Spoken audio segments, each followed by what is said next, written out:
Yeah, I think we can start in a second. We'll ask people to let us know איך הסאונד שלנו, כי אנחנו שנייה אחת רק בעברית, עושים הכרת. אהלן שלומי אמסלם, ואהלן דודי גיגי, ואהלן עידן רובינשטיין, ואהלן פרסט ניים. הסאונד טיל, יפה, הסאונד טיל זה טוב, אני שמח שהסאונד טיל. אוקיי, אז שלום ילדים, היום פקטואליה, השני לשני 2020, שסוף סוף תאריך שגם אנחנו האירופים וגם האמריקאים יכולים להסכים עליו. אנחנו הולכים היום לדבר על 9-11 שבתכלס היא 11-9, אבל היום אנחנו ב-0202, נכון לשתינו. אוקיי, אבל בואו נתחיל קודם כל עם התוכנית משודרת בחסות כל האנשים היקרים האלה. עוד מעט אנחנו נעדכן את הרשימת פטרונים של החודש, אחרי שזה יסיים לאבד את כל התשלומים. סטרים פטרונים מחודש העבר, יהיה החודש הזה. אם אתם רוצים להצטרף לכל מיני דברים כמו סטרימים של פטרונים, ואם אתם רוצים לתרום לנו, כי הסטרים היום הולך להיות באנגלית, ואחר כך הוא יעלה לערוץ שלי בג'וניברסיטי, ואולי הרד יחליט להעלות אותו, או מי שלא יהיה. סטרים מאוד מאוד חשוב, קשור עמוקות להסברה הישראלית, אז אם אתם רוצים גם לעזור בצד הזה של העניינים, זאת אומרת לא רק פנימה בתוך ישראל, אלא גם ישראל החוצה, אז תצטרפו לפטרונים שלנו. כדי לעשות את זה אתם יכולים ללכת ל-www.factualia.com ואתם יכולים לתרום לנו בפטריון או לשים לנו כסף בפייפל. אם אתם רוצים אתם יכולים אפילו להשתמש בסאבסקרייב סטאר, למרות ש the fuck, אין לי מושג אפילו מה זה עושה שם. ויש לנו מרץ' אם אתם נורא נורא בקטע. וחוץ מזה, אם אתם לא בטלגרם שלנו, תצטרפו לטלגרם שלנו, יש לינקים, הכל, גם למטה בבלוג'ו בוקס, וגם כמובן ב-www.factualia.com. זהו בגדול. היום איתנו, and today we have, and this is now we're going to switch to English, so I hope everybody's okay with it. First of all, we have Arad the Great with us. Hello, Arad. What's up? Hi. Sorry. Inani. Okay. Yeah. You're squeezed there in between us. You're the buffer guy, but more importantly, we have, introduce yourself, Mr. Chef. I'm Chef Leopard. Here from the Midwest in the United States. I have a channel called Bold Like a Leopard on it's also on YouTube, Uss so Bold Like a Leopard, that's where it comes from. And I'm here to discuss some of the research I did. Okay, that's good. So now this is mandatory whenever we bring someone new in the show. They have to tell us where they sit, more or less, on the Nolan chart. So, more like an Ayn Rand type politics, maybe Chomsky, sort of anarcho-socialist, whatever. Maybe you're into the Stalin stuff. I don't know. I mean, people are into weird shit. Or you might be one of those dudes who likes throwing liberals off helicopters. So, where are you situated in this lovely it's a Nolan chart. Apparently that's on the technical XY spectrum, on the XY axis, so I definitely put it up in the upper right. Not quite I'm not an objectivist like Ayn Rand or not even Murray Rothbard, but it's interesting you mention it because I became a libertarian. I was living in Israel. I'd been in the army, just like some of you were, and probably a lot of you in the audience. And during the 2008 election, Ron Paul was running, and there was one specific interaction he had with Rudy Giuliani, where he basically said that we have enemies, but some of our enemies we've created ourselves. and it was an iconic one. I'm not quite as big of a Ron Paul fan as I used to be, but he definitely was the start of me moving towards the right economically and on foreign policy. Okay. Okay. How long did you live in Israel? 5 years. So do you speak Hebrew? Yeah, I do, but it would probably come out like pretty, Okay. Retarded at this point. So. Okay. That's fine. It happens to me too, and I've been living in Israel for all my life. Okay, so we're going to speak today about something which might actually be obscure to quite a few people out there. We're talking about an incident which is basically widely referred to as the 5 dancing Israelis, going back almost 20 years now to the 9/11 terror attacks. I remember it. It's one of those things that, like when you've watched it, no matter where you were. I was actually in Australia at the time. It was insane. But I wasn't aware of this whole thing, this whole story. I guess, I don't know, there was a point where I started going into those conspiracies and shit, and but I wasn't aware. So we're just going to give a little bit of sort of background for people who might not be aware of what is going on here. This is from a documentary by Channel 4 here in Britain. And we'll just let the little lady talk. You will not hear it on Skype, so if you want to listen to what she's saying, go to the actual stream. Okay? So I'm going to start. But particularly in the Middle East, millions of people believe Israeli agents were involved in the attack. And they claim there is a basis for their suspicions. Moments after the planes hit the World Trade Center, eyewitnesses reported seeing a group of young men apparently celebrating. I grab my binoculars and I'm trying, to look at the Twin Towers. But what caught my attention, down there, I see this van parked. And I see 3 guys on top of the van. They seemed to be taking a movie, and I could see that they were like happy. They're laughing. They didn't look shocked to me. This part of New Jersey has a large Muslim community. It would turn out that 3 of the 9/11 hijackers had lived there. A major terrorist manhunt began, and just 6 hours after the attack, the van was stopped at a roadblock by patrolman Scott DiCarlo. We were asked to detain the van and the passengers. They were just removed from the vehicle, patted down for safety precaution, and detained. 911 call at 410 Park. I think once the FBI arrived, one of them stated that they were on our side. There's something to that effect. The mood was confusion. As people were driving by, they were screaming all sorts of excerpts. Profanity, things to that effect. Nothing that I'd care to repeat. 3-1 day, they're in service.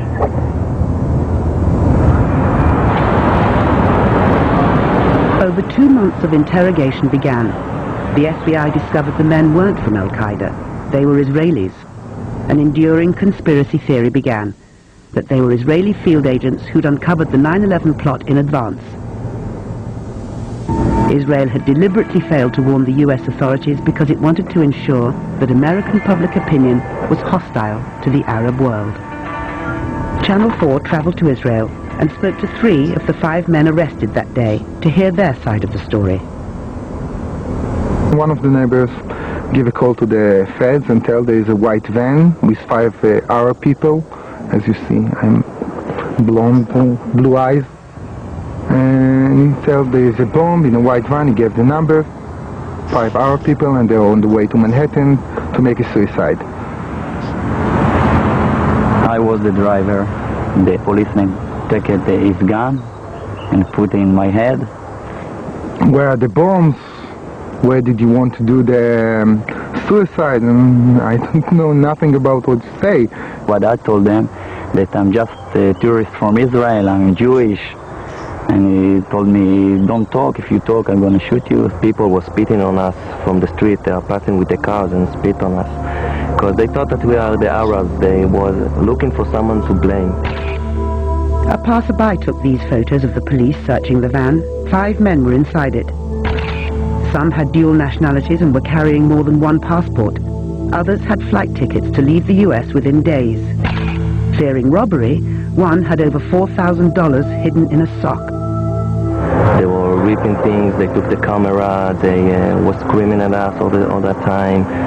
Put your head into the ground or we were going to shoot you. They told interrogators they were working for Urban Moving, a shipping and storage firm run by an Israeli businessman who often employed Israeli students without work permits. The men say there was an innocent explanation for what was found in the van and their behavior on 9/11. They were, they say, simply on a working holiday. We heard in the news that one of the plane was crashing down the building, and we thought it was an accident at the beginning. So we went up to the roof of Urban Moving and we saw the building burning. There is a better view from a building in Jersey that is up a hill, straight line to the World Trade Center. We decided to go up there. It's like 2-3 minutes from the office. Stand over there and take some pictures. Everyone wants pictures like this in his camera.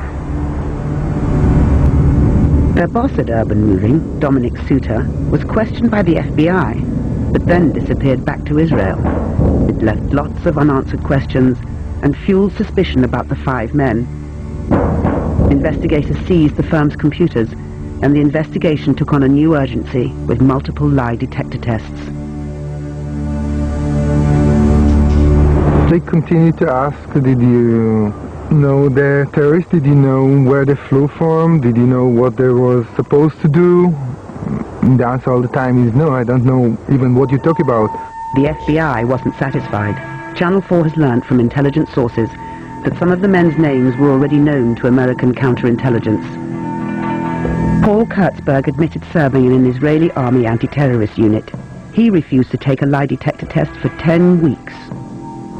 I was serving in a special unit in the army, and it's not a big secret or something like that. But there are things that I have to keep to myself as loyal to my country. The story that the feds build is a very good story.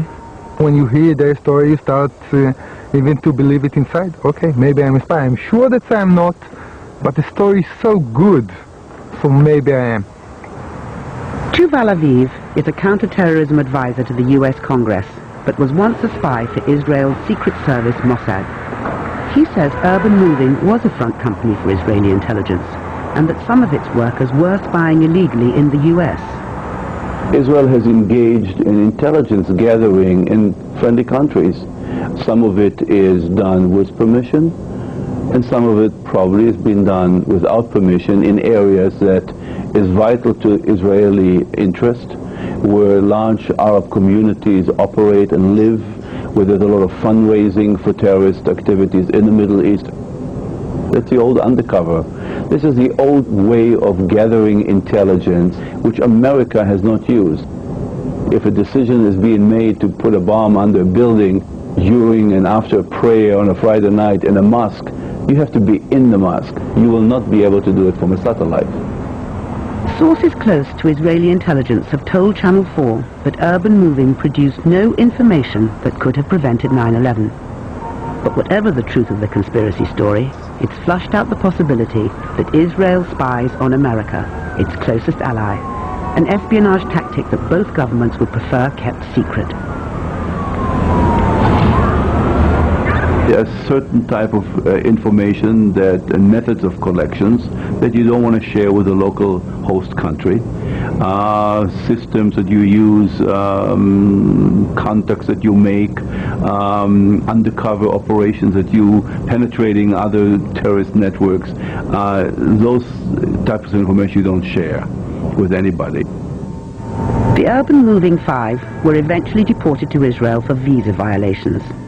Channel 4 understands from sources close to US intelligence that a condition of their release was that Israel promised not to spy in the US without permission. Then, as now, the Israeli government publicly denies it spies in the US, but particularly in the Middle East. Okay. So, I think we all got the picture, right? We're more or less up to date, yeah? Yep. Okay. So, one second, sorry for that.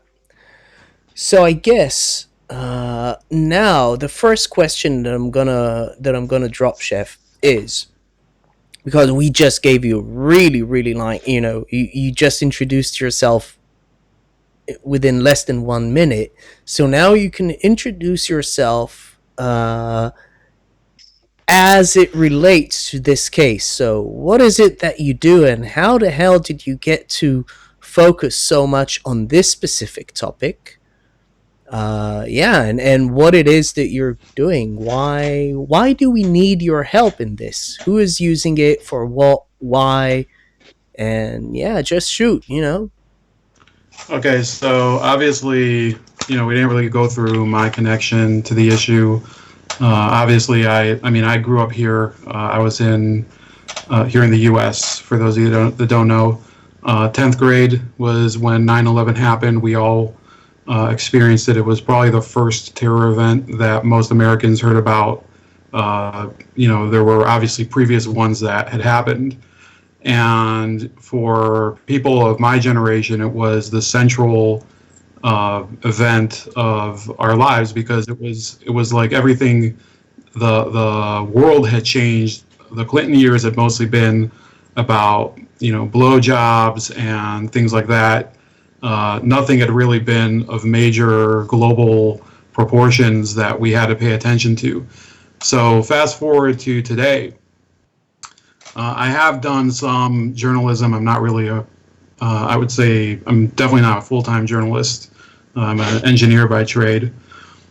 But I've done some investigative journalism, mainly concerning people like Rachel Maddow and some of her journalistic hoaxes.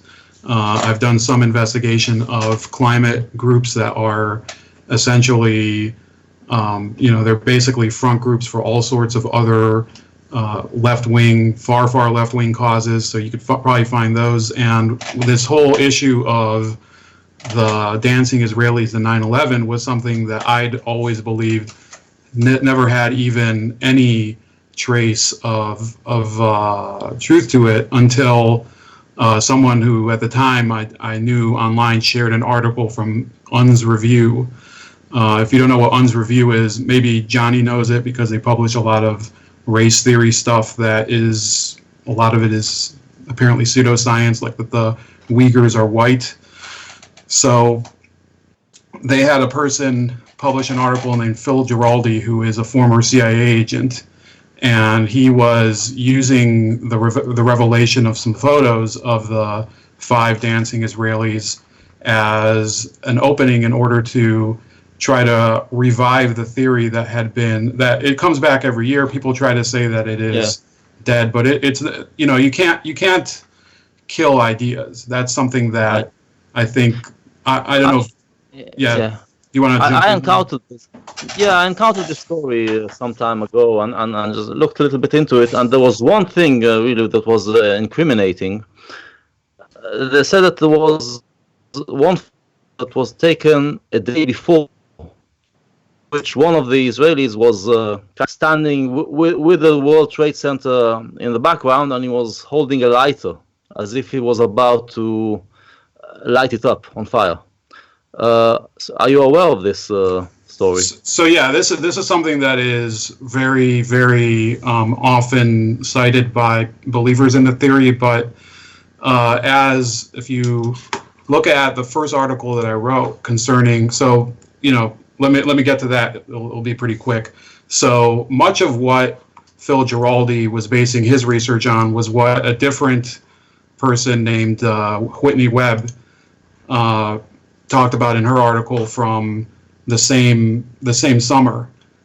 concerning it, and she also made the mistake of claiming that the lighter was flicked, and these are some of the photos. So I believe this is one of the photos where you can see the timestamp at the bottom, and then okay.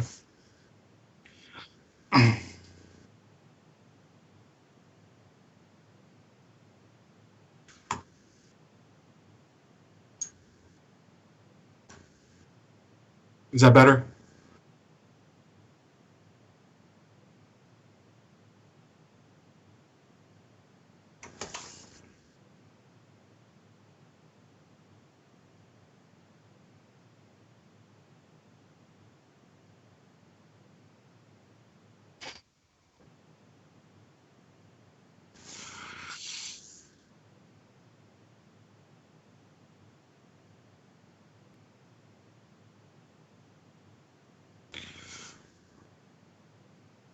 Right. And bear in mind, the graphic itself with the markings, this is something I created on Microsoft Paint. So, but it's still, if you look at this image, this is from, all of the photos were taken on the same day, on September 11th. And the FBI even says so in their file, or they don't even have to say it. So they had a camera that was recovered from the vehicle, and the camera was 14 hours too slow on the timestamp. So that's why it said September 10 on the camera. Exactly. So they were now the thing is, so what Whitney Webb and a lot of the other people who look into this, they miss is the fact that, and she missed it in her article, is that the location of this photo, where my cursor is, I don't know if you guys can see my cursor. Yeah, they can. So this photo specifically isn't taken from the Dork Apartments, which is where the witness in the video, the BBC video, says that she saw them. This is from the top of their warehouse in Weehawken, New Jersey. And it's only a few blocks from there, but at some point during the day, they claim it was before, other people claim it was after they went to the Dork Apartments where they were seen.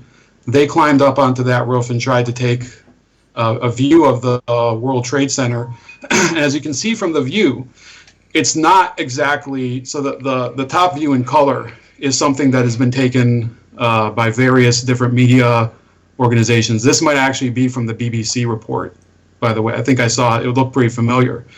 So this overview is much, much more generous in the view. You could probably have seen at least part of the World Trade Center from there. But these guys were taking it from the top of the warehouse. You can see that there was a road right over here. This is an overpass that you would see cars just driving past all the time. Why would that be a good vantage point to take video of the World Trade Center?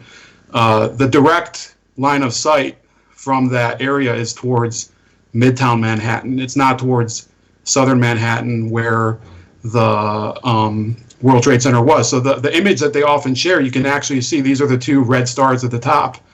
You can actually see the tops of the Chrysler Building and the Empire State Building. Actually, yeah, the Empire State Building would be the right star, and the Chrysler Building would be the left star. So yeah, you could possibly see part of the World Trade Center from there. It wouldn't be a great place to take video of the event, which is what most of them show the video of the Lapid show. Yair Lapid, who I guess he's gone places since then, but anyway, so that video is often sorry.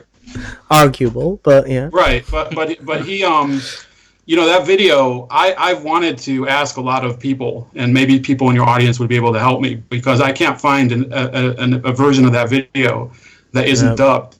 So that's where I tried looking for it. Ophir did too. By the way, big shout out to Ophir, who actually hooked us together. That was great on his part. A great source of support, by the way.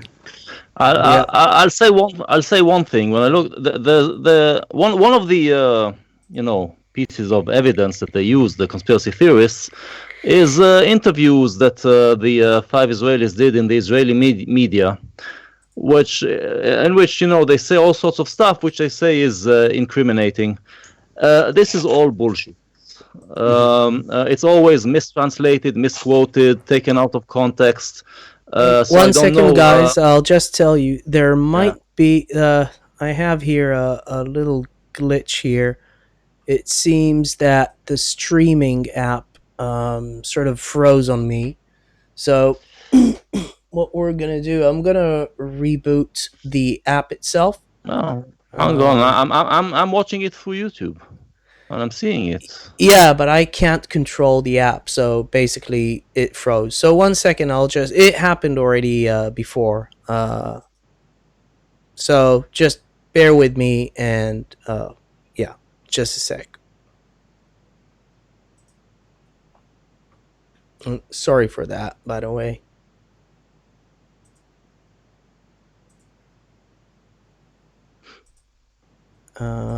Yeah. See, no, it won't let me. Oh, the bastard. Oh, okay. Yeah. So, I wonder why when you smoke this long. People are already blaming the Mossad for stopping the live stream. Yeah, I think we're back up. Yeah, we're back. Okay, sorry for that. רגע, אני רוצה להבין, רבותיי, אתם משווים אותי למכוער הזה? אוקיי. Let's go. Which one? Oh, yeah, you do look like him. Let's be honest here. A little bit. You do. Come on, man. Admit it. Okay, yeah, sorry for that. So, you were just saying... Yeah. Are you saying he's as pretty as I am? Okay. As I was saying, the stuff that they are using from Israeli interviews is all bullshit. Are you aware of that? I mean, are you good enough in Hebrew to get the? Are you asking me? Like, what's the question? I mean, I don't think that. Look, I think that if we watch the full interview, I'm not sure what they would have been saying, but I think that the issue that I've been trying to work on is the weakness of the case that's been documented by both the FBI and that's why the FBI didn't prosecute. So, look, I know that a lot of people think that the dubbed video is incriminating, which I don't find it to be, but it's the same sort of thing. When they say we were there to document the event, that could be in Hebrew, it could be היינו שם לתעד את האירוע. It could be היינו שם בשביל לתעד את מה שקרה. You know, it could be totally different things, right? So I'm not sure. Yeah, I'm talking. There are other things that they said in other interviews in the Israeli media, which are similarly taken out of context in this way and mistranslated in this way. I mean, I can't remember it now, but I remember seeing a few things which, when I looked into it, I looked into the Israeli to the actual Hebrew interviews, and I saw that it's just bullshit. Well, I think later we could. I mean, after the stream, I could get in touch with you. We could probably go through that, but. I think that the issue that I've been finding is. So there's basic mistakes in the case. So this is not, Whitney Webb, who by the way blocked me on Twitter, and I'm now banned on Twitter for calling a different person we'll talk about a retard, and he was subsequently banned. Same word. No. It's all like some sort of chain of karma for all of us involved in this. In any case, they like to use evidence like this. So the evidence that they have. For example, I don't know if I have that photo here, but there is a photo of one of the men flicking a lighter next to what would be where the World Trade Center is. But that's not incriminating evidence. And the fact that she believed that happened the day before 9/11, when the FBI file itself said that there was the discrepancy on the camera, it shows that, and this is why I called it. I said, did they actually read the FBI file? And when you read the FBI file, you start to realize that look, let's say that they were agents of the Mossad. This would probably be the most incompetent emo of heard. Because you have... Then again, that's not to say that the Mossad didn't have some incapable fucking spies in the past, right? It's not going to be a first, although usually the incapable ones are not actual Mossad spies. They're usually just assets and agents, so people that are recruited by and are not specifically Mossad fighters or Mossad operatives. But what is okay, let's go one second into the conspiracy. What is it exactly that they're accused of? Let me start at basically the facts that are known.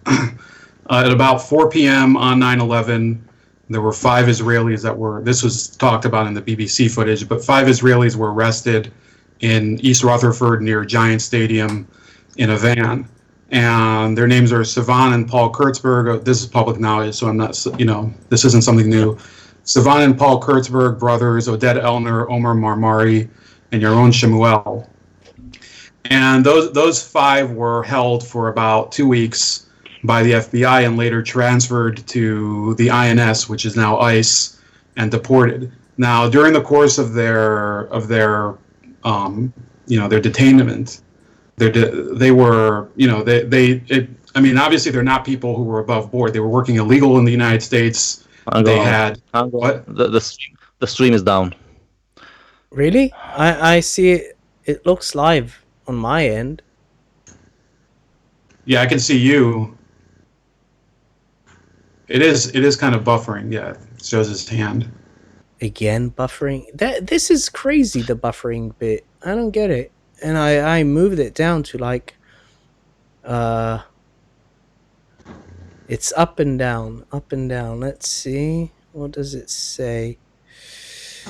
Dropped frames. No. Yeah, just let me know where to pick up from.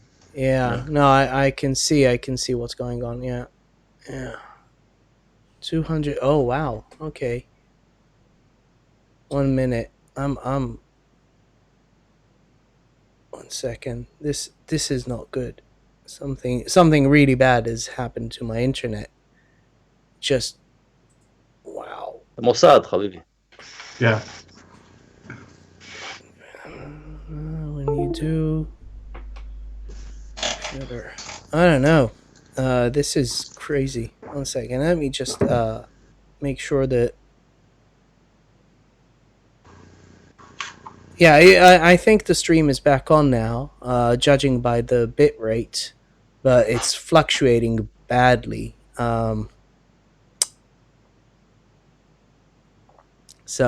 I think the stream itself is back, isn't it? It's buffering for me again now. Not really. Yeah. 1 second. Let me just switch to the other one.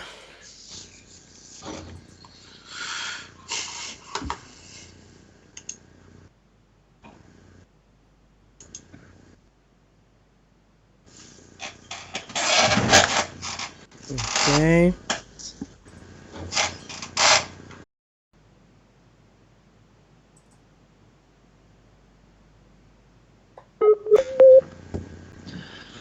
Okay. So now we're back. I don't know what happened. Oh, I can blame Yair Lapid for many things. Yeah? Okay, well, I switched to the other card here. Hopefully it's okay. I don't know. I'm just gonna drill through the floor, and I'm gonna stretch a fucking cable through, and that's it. Okay. So, let's see if we can get it going again. It looks smoother now on my screen. Okay. Well, I still get now the wheel. I get the wheel of death. No, I still get error messages. Like that. There's some issue with the stream health. I'm not sure why. Interestingly, It's not, according to YouTube, the stream health is fine, excellent even, but I can see on my end that I have like 1200 frames were already dropped. It's interesting. Okay, never mind. So let's just try and let's see if we can get a handle on it. Yeah? Wait, so you want me to keep going? Yeah. Listen, worst case scenario, this is recording anyway, and... Oh, okay. Yeah, I was about to suggest you put on... Oh, it's always recording. Xbox screen grab, that's what I use. It's always recording. Okay. Okay, so where did I leave off? So yeah, the five guys were arrested, and yes, they had immigration issues. Those are things. So whenever you bring up that yes, they were guilty of immigration violations, like working with a travel visa, or that apparently they were probably violating a number of drug laws because they had drug paraphernalia. They had pictures of them. They were. One of them was obviously buying drugs at the time. So all those things, when you put them into the context of what a professional group of people, operators, whatever you want to call them, spies, it's not professional at all. And those are things that they don't want to address. And they prefer to make it seem like these people were basically there and they were so brazen, and the U.S. had such little of a handle on Israeli spying in the U.S. that they didn't care. They were willing to dance on the roof of a parking garage in New Jersey, and that they knew that they would get out of jail because there was no accountability mechanism. But the fact is, if you go through the FBI file, you see that many of the things that are mentioned, even on the BBC video, which is not necessarily calling them every name in the book, like other people we could talk about, the idea that some of them had airline tickets to leave immediately afterward. The fact is, one person in the file, and this is all I know from the file, so if they're accusing them of having that, then they have to accuse the FBI of hiding something, because there was one person with tickets to leave, I believe, the weekend after, and then there was another person with a travel itinerary for March of 2002. So no, I don't think that if these people had gone to trial based on any evidence or so-called evidence in the file, it would have been an open and shut dismissal. It would have probably not even been, the judge would probably have dismissed it with prejudice, and the government would have wasted the amount of money that they do on these trials on nothing. Okay.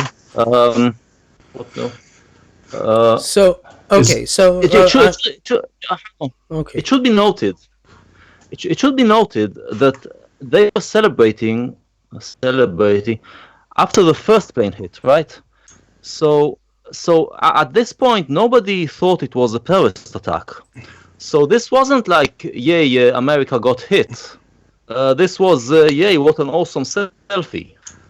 If they were celebrating. And this is we look at it today. It seems terrible that they were dancing while 3,000 people were getting killed by terrorists. But this was not the case. I mean, the celebrating happens after the first hit. Nobody knew it was terrorism yet.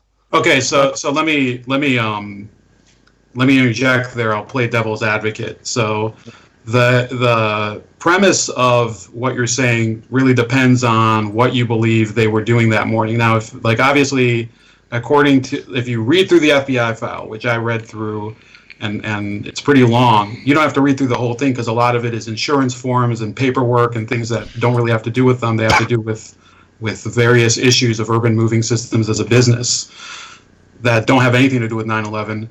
But if you read through what was going on, it's not possible to prove that these people had advanced knowledge. Okay, there's even one witness that alludes to the fact that they may have visited his gas station on the way to work, and that would have probably put them behind on their quest to get to the Doric apartment buildings and start filming 9/11 like the people allege that they were. So, and then later there's video footage that the FBI wanted to see whether they were at that gas station that morning. So if you believe in this notion that they were there, either as a surveillance team or if they were in on the actual attack, then they don't even accept the premise that this was them reacting only to the first plane. This is them reacting to something they knew would happen and that they were anticipating, and that was part of their quote-unquote mission. Now, look, I'm willing to say if people want to believe that, if people want to think that it was Israel that knew about the attacks happening, some people want to believe that they did it, that's perfectly fine for them to believe it. But there's no proof of it in the FBI file. There's no proof of it in any of the footage that is available. A lot of them, the witnesses, for example. So some of the witnesses claim that they were. Can you guys still hear me? Because one of you went. Yeah. Okay. Yeah. Again, go on. Worst case scenario. Worst case scenario. It's going to go up anyway, and it's all recorded. So they're basing it on witnesses that said that they were taking video footage with a LCD screen camcorder. No such camera was ever recovered. How do people explain it? People like Ryan Dawson, who I've done the most amount of research on, they claim that they gave that camera to Dominic Suter, who was their handler supposedly from the Mossad, and that it was spirited out of the country. Fantastic. If that's the way you want that theory to work, that's great, but you don't have evidence. The only evidence you have that camera even existed, that they had an LCD screen camcorder and that they were panning the horizon on 9/11, as if that would help. Like using a camera that you would probably use in order to to take footage of deer in the prairie. You know, that's not professional camera equipment. A camcorder that you would hold in your hand, it would be shaky and everything, but you don't have it. There's no evidence that ever existed apart from witnesses. And witness testimony is different from material testimony, such as a recovered device. Right. So again, what is it exactly that they're accused of? That's I still didn't get an answer to that, and I'm trying to go back to that. There's different streams of thought. The one stream of thought that it's supported by a lot of these people who are more cautious because they don't want to accuse Israel of actually orchestrating 9/11, is that they had foreknowledge of the attack and that they were perched there as early as 8 a.m. on 9/11 at the Doric apartments, and they were ready for the first plane to hit. And the supporting evidence for that was that a van was seen, a white van that was seen on the premises at 8 o'clock, around 8 o'clock or 8:15. They want to say that was their van. But the fact is that and this is something that came out in a debate I had with Ryan Dawson, which I think you saw, Johnny. Yeah. So they saw the van. The van said electrical supplies. That was not an Urban Moving Systems van, right? But these people who believe in the theory that they knew all along that this was going to happen, they believe that was their van. And in a video, Ryan actually says that if the van's there, they're there. But there's more than one white van in New York City and New Jersey, which is where they were. And the person didn't see any of the people in the van, right? So if they're waiting in the van, then you don't know if they're there ready to take footage. The Doric apartment buildings, if you look at the view from them, I mean, if you're in the inside of the building, that would be a fantastic view of New Jersey, and you would have absolutely no risk of being seen. So the whole thing relies on a couple basic assumptions. Okay, first, that those two witnesses that saw them at 8 o'clock and 8:15, that they actually saw the van that belongs to the five movers. Okay, that they saw the van that belongs to them, because they didn't see the guys. And then for a whole half hour, they're not seen at all. In fact, I think it's only until 8:50 that any of those people are seen at the apartment building, right? So then their excuse is typically that this was a back entrance, it was the top of a parking garage, it wasn't normally a high traffic area. That's fine, but that doesn't mean that you can establish that they were there before the first plane hit, which was at 8:46 a.m. So their whole case rests on this assumption that the guys were waiting there in the morning. They say that they were casing the apartment building the previous week. If you're not familiar with American slang or colloquialism, casing an apartment building, that's what burglars do when they research a new place to burglarize. So they claim that their presence there the previous week, when many of the witnesses who were talked to by the FBI, they said that they had seen them the previous week.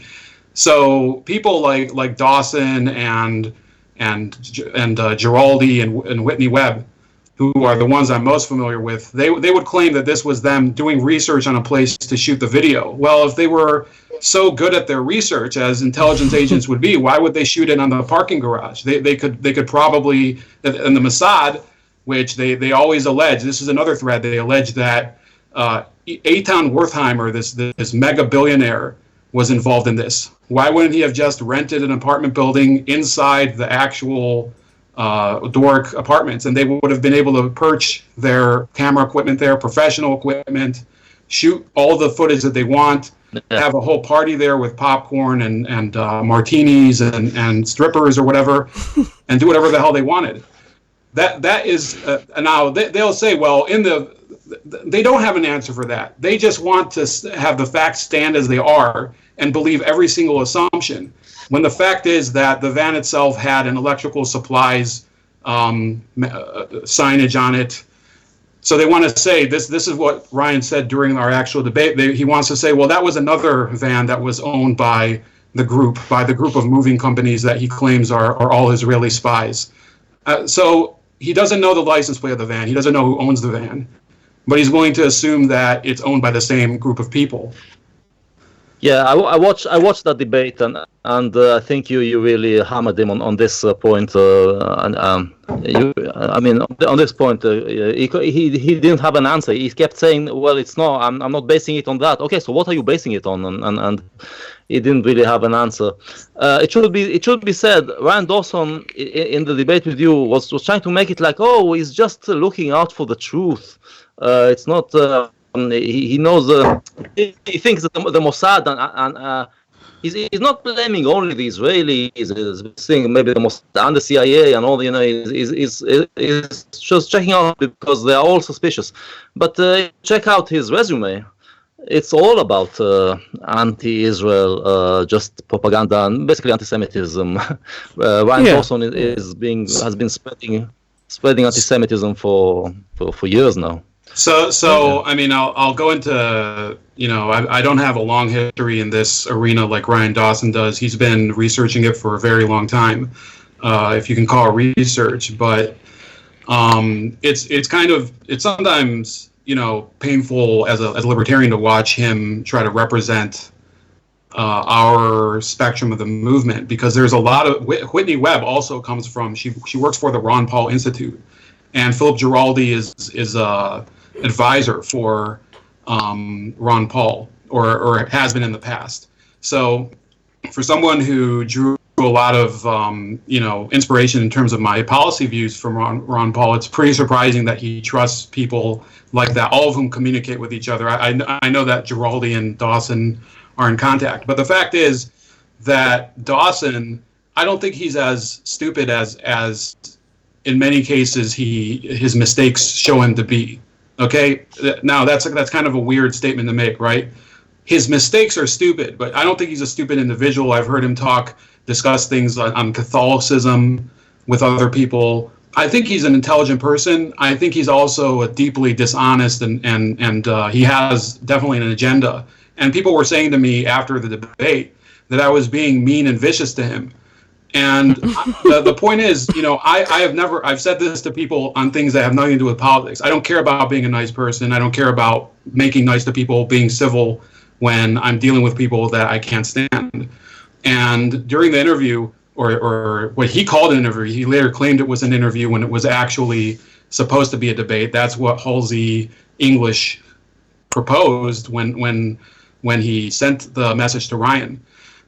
I made no attempt to, get get like buddy with him because I didn't want to reveal any of the, I guess, any of the topics I was going to bring up ahead of time. So, you know, Ryan Dawson, I've listened to other interviews of his. I wouldn't say that he's a person who is completely devoid of any logic, because I'm also a climate skeptic. I think, John, you're a climate believer, would you say? What believe in what? That the climate is changing? No, do you believe in the whole carbon tax trading scheme that's going on? No. So in any case, so the climate is changing. There's no doubt about it. I don't it's anthropocentric. That is also, there's not a lot of doubt about that. The solution of trying to basically fight capitalism in one way or another. It can be either make it into a crony system where just add yet another nice way to make money, or whatever way. Essentially, if you're sucking money out of the system, that's not a solution. But that's it. Right. So I was just bringing it up by way of example. It's not as if I don't have areas where I probably line up with Ryan Dawson in terms of other topics, but in terms of this, in terms of things that he talks about with Iran, in terms of topics where he talks about with Russian foreign policy, like the Skripal poisoning, if you remember that happened a couple years ago in England. He takes a completely different attitude. He says if it's a Russian person who's accused, or a Russian operative, or an Iranian operative, he doesn't believe that they're guilty at all, and he tries to make these fantastic leaps of logic in order to prove their innocence. Now, that's fine. I also believe in the presumption of innocence. I believe in American the American system of justice, which is significantly different from the way it is in France and other countries. So that's fine, but he flips that attitude on its head when it comes to these 5 people, often with other Israeli people that he accuses of all sundry crimes. And that's why I dove into it head on, and that's why you could probably see that because he betrays the very substance of the libertarian approach to criminal justice when he says that the things that they are documented as doing, he says that they're proof of some sort of complicity in 9/11, or that they were aware of what was going on. He is basically flipping his attitude, because there's no doubt about it, he sympathizes with any sort of group that has a criticism of Israel. And once he finds a single person, and it used to be only Israelis, now he's broadened it to other Jews. He exploits it in order to fuel the rage porn that his followers like. So I don't think he's an idiot, but I do think that he is exploiting a lot of things. An anti-Semite. No. Yeah, it's really. I mean, if anyone's seen the series of videos that I made about him, I think there's really little doubt that the guy has a real issue with Jews. By the way, I'm sorry with regards to the stream. If you're actually watching it, I can see the lags every now and then happening. I don't know what's going on. Wi-Fi seems to be all over the place. I don't know, but. In any case, so here's a question. Let's put you in a tight spot. Not a tight spot, actually. It's just a question. Do you think that there's anything to it? Anything at all? Is there? So here's my bet. My bet is that, and we do know, by the way, that. Well, obviously we know that Israel spies on the US spies on Israel, everybody spies on everybody. Anyone who thinks it's any other way is a naive idiot and probably a retard, and should just or they're take dishonest. a break. No, a retard. There are people who lie to themselves. But you usually it starts from a point of being a retard. But okay, I'm not talking about that. Okay. there is a strong possibility that there was some kind of foreknowledge on the side of both Israel and the United States. Okay, I'm not talking now about the 5 Israelis. What I am talking about is, let's say, if we were to sort of explore the more plausible sides of a conspiracy. So it's not bringing down the actual buildings, but for instance, a more plausible conspiracy would be a cover-up as to, okay, we knew and we either didn't act on the intelligence, or if it's an Israel case, Israel maybe didn't share the intelligence, or they shared it, but they shared it with someone who didn't do anything with the information. And we know that there was issue with data flows within the U.S. government. Like, I mean, it's part of what they themselves found out. Yeah. So what's the question? Do you think, if we're going to explore the more plausible sides of the conspiracy theory of any type of Israeli involvement in this whole thing, do you think there's anything to it? If there is, what is the most plausible? And if not, then why not? What would be the case that you would make to say there is no fucking way Israel is connected to this in whatever way because ABC, or there is? That's basically the question. It's more a general question with regards to 9/11.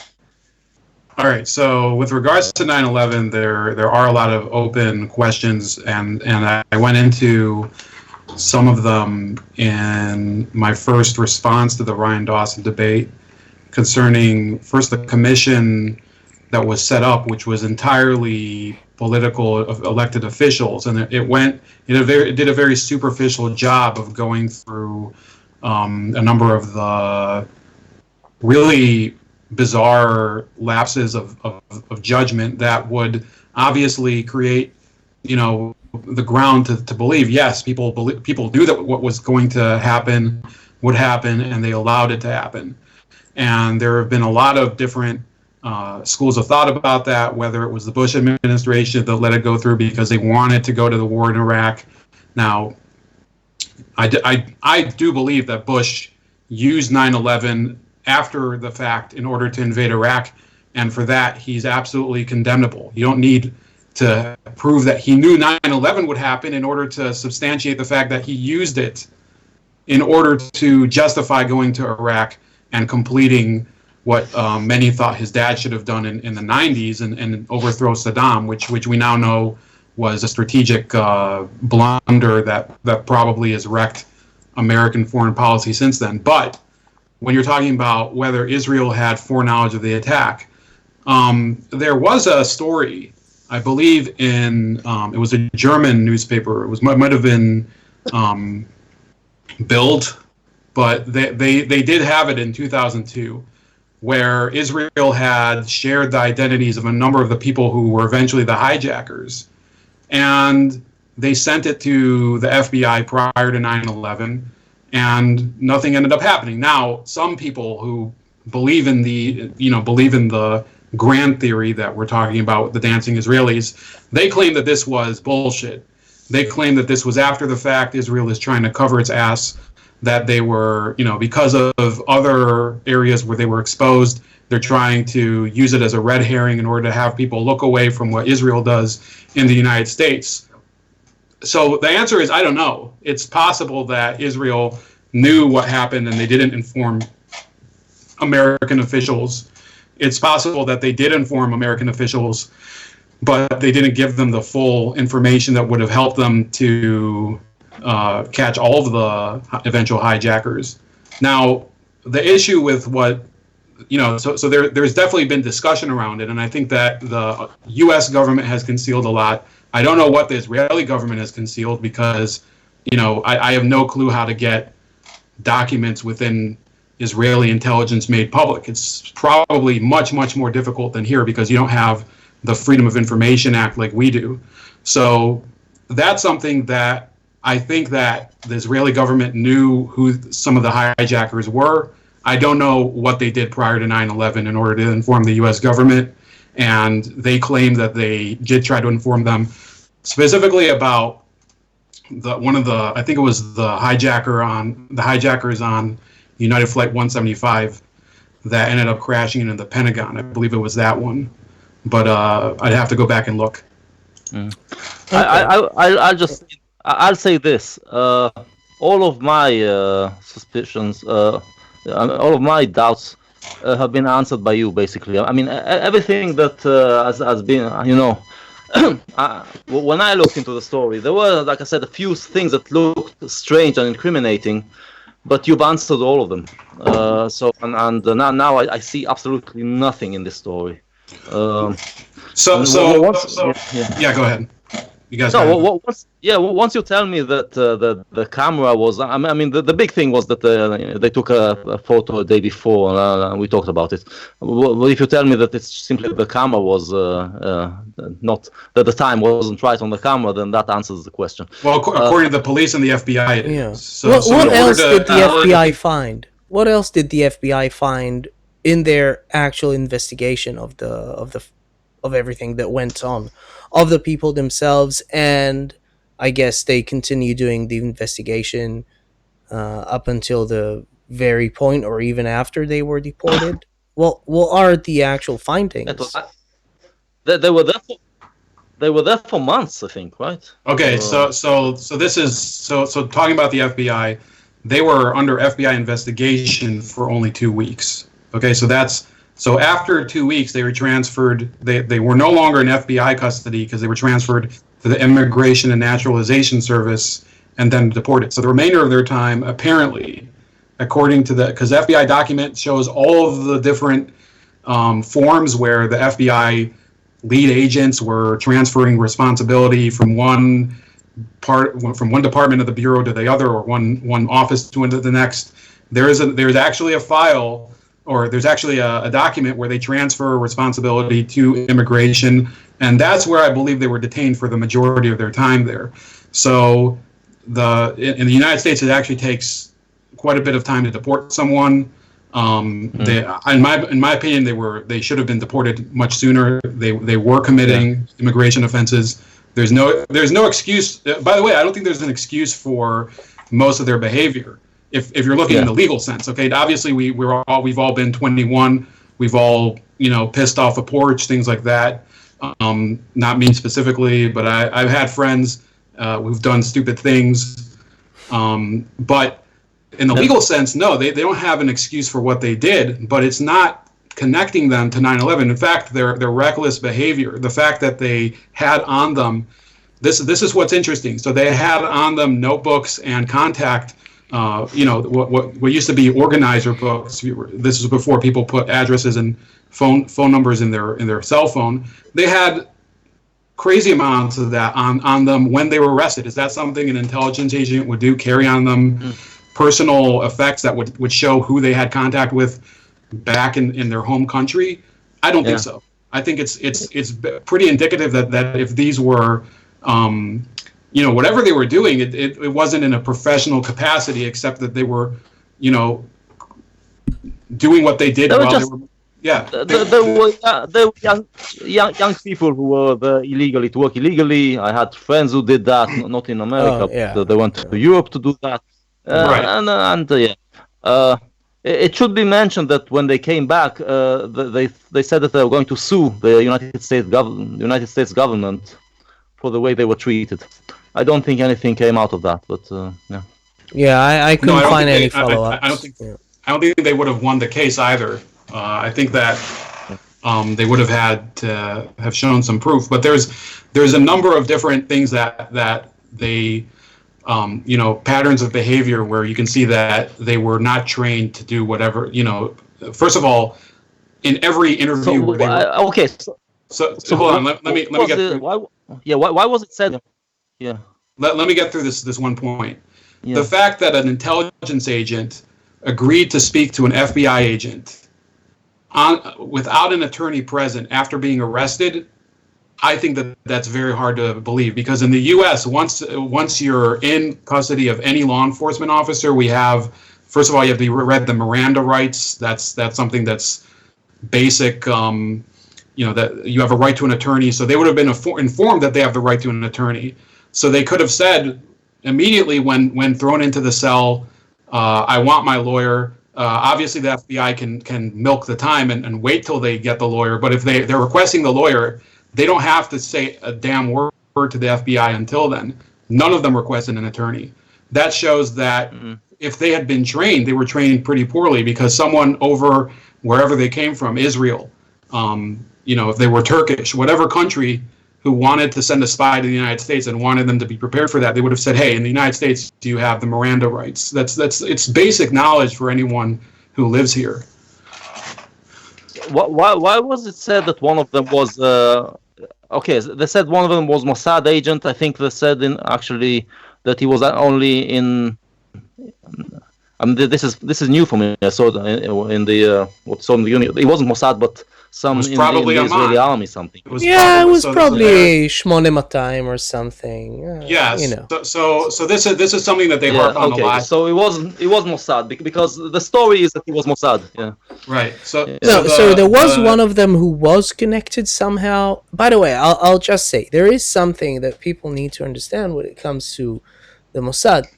A lot of Israelis that live abroad, every now and then, sometimes for very specific cases, especially Israelis that are very high profile, that can get into places, and God knows we have enough of those. They are contacted and they are requested to do certain things. And then they might be flagged as someone who has a connection too. So there's the story of the guy who actually fled. He's I think he's the owner of the movers of. We call them a removals company here in Britain. I guess it's just movers in the States. So, what's his story? Like, he ran away. Did he ever come forward after that in an interview or anything? Do we know anything about him? Is there anything incriminating? Is there anything that I'm not big on conspiracies. As you know, I'm an atheist, and I call conspiracies religion's retarded brother. Yeah. Okay. So let me answer regarding Dominic Suter. He's been identified as the owner of United Moving Systems. You asked if there's anything incriminating against him. There's plenty of stuff incriminating, but it has nothing to do with intelligence work. It has to do with the fact that employees of his came forward, probably because he was a bad boss, and they started revealing issues where he would cheat on his taxes. He had a lot of illegal immigrants working for him. He had a lot of basically domestic offenses that he would have landed in jail, at least for the tax offenses. It would have taken, he would have been thrown in the pokey for a long time for that. So, Dominic Suter, yes, he did do something incriminating according to people who worked for him. And therefore, when he fled the country, of course you could claim, well, he was fleeing because they were going to expose him as a Mossad operative. And that very well might be. But if you look at the actual witness testimony by him, the only thing that seems to connect him to some sort of, diabolical plot was that one of his former employees claimed that he and the others would treat their non-Jewish employees worse than the Jewish ones, and that at a certain point, some of them had said something about how we're going to take over and America is finished and everything. So a former employee testifying against his boss. Now, maybe what Dominic Suter said to him was true. Maybe, or the conversation was true as he reported it. Now, but this is a former employee. We don't know anything about this person. One of the problems with the FBI document is that so much of it is redacted, meaning that you can't see either the identities of the people who are being interviewed or a lot of the information that they're sharing, some of the information is personal, such as addresses and places of business and things like that, which in American law, what does Ryan Dawson want? Does he want to be able to follow these people, go over to their jobs or businesses that they own and demand that they explain what they said to the FBI? The FBI is not required to reveal the information of witnesses to the public for a case that was never brought to trial. So I would like to know more. I don't think that we'll necessarily know the full details of what's redacted in the FBI file until some of these people might die, or maybe, it could be, I guess, compelled through different court litigation, which is not very likely. It's something that they believe that it's being covered up in order to protect Israel.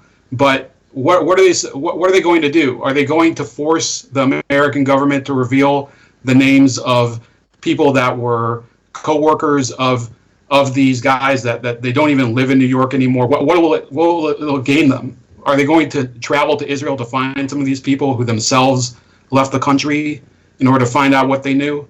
A lot of the witness testimony is pretty ridiculous. It doesn't have anything to do with 9/11. It has to do with, for example, one woman reported that one of the gentlemen received a camera not long before 9/11. But what does that help you get? Some of the photos are redacted. Could that be more evidence of them documenting 9/11? Sure. But the easy answer, okay, what would you call it? The more innocent answer is that this was a camera that they were carrying around the city. Maybe they were taking photos of other people that they were hanging out with. There was a print recovered in the van that it showed basically an improvised bong that was created with a Nesquik bottle. So it's reasonable to assume that some of the photos on it had nothing to do with the events of 9/11. Some of them had to do with other things that the guys were doing. Will we ever know? I don't know. And obviously that keeps the myth alive. It keeps the legend alive of the dancing Israelis. And it's a question that I can't really answer. Yeah, well, no, it keeps the myth alive, but the question is, when you look into this, is there any actual evidence? And after what I've heard from you, there's nothing. Nothing remains of that story. Story. Now it's people keeping it alive, and this is just this is, you have that with everything. The people will always find a way to somehow keep it alive. But I mean, all of the actual things that seemed incriminating, you've answered and you've debunked basically. I see, and there's nothing left. You talked about something else with Ryan Dawson about that they were driving to some place with the passport or whatever to let's say, I suppose, to throw the passport there or whatever. Okay. Okay. So what, you want me to get into that? Let me just ask another thing. Sure. Ryan Dawson kept saying that that's not what the case is based on. Mm-hmm. Do you think that there's anything that he could and then he just he left he left the interview to take care of his children or whatever. Right. Do you think that there was something? Yeah. Do you think that the yeah, you can just afterwards just explain that remark, but finish Arad. Sorry. Yeah. No, I'm saying, is there anything anything else that he could have brought up to strengthen his case? Do you know were you prepared for something else that he would have brought up? Look, I prepared pretty hard for the debate. Apparently, he claims that he didn't. He claims that he was hungover. He claims that he didn't know it was a debate. He thought it was an interview. He said he forgot about it. So, yeah, maybe he had a bad day. He wasn't really expecting someone to go into that degree of detail, which is why he didn't have the report in front of him. But yeah, there's I mean, certainly you could go to those witnesses that were more, I guess, judging of Dominic Suter and more towards him than towards the five Israelis, because the five members.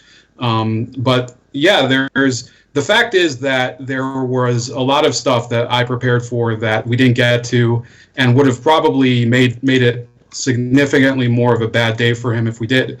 And one of them is the fact that he continuously refers to issues of this guy, Ali Jarrah, who was he was accused by Hezbollah and the Lebanese government of being an Israel spy, and I don't know if he's alive anymore. And he was a distant cousin, or he's a cousin in some effect of Ziad al-Jarrah, who was a 9/11 hijacker. But the fact is that the whole reliance on this idea that maybe Ziad al-Jarrah was a so is that something you want to go through, or do you want to stick strictly to the 5 Israelis? No. Because there's two. No.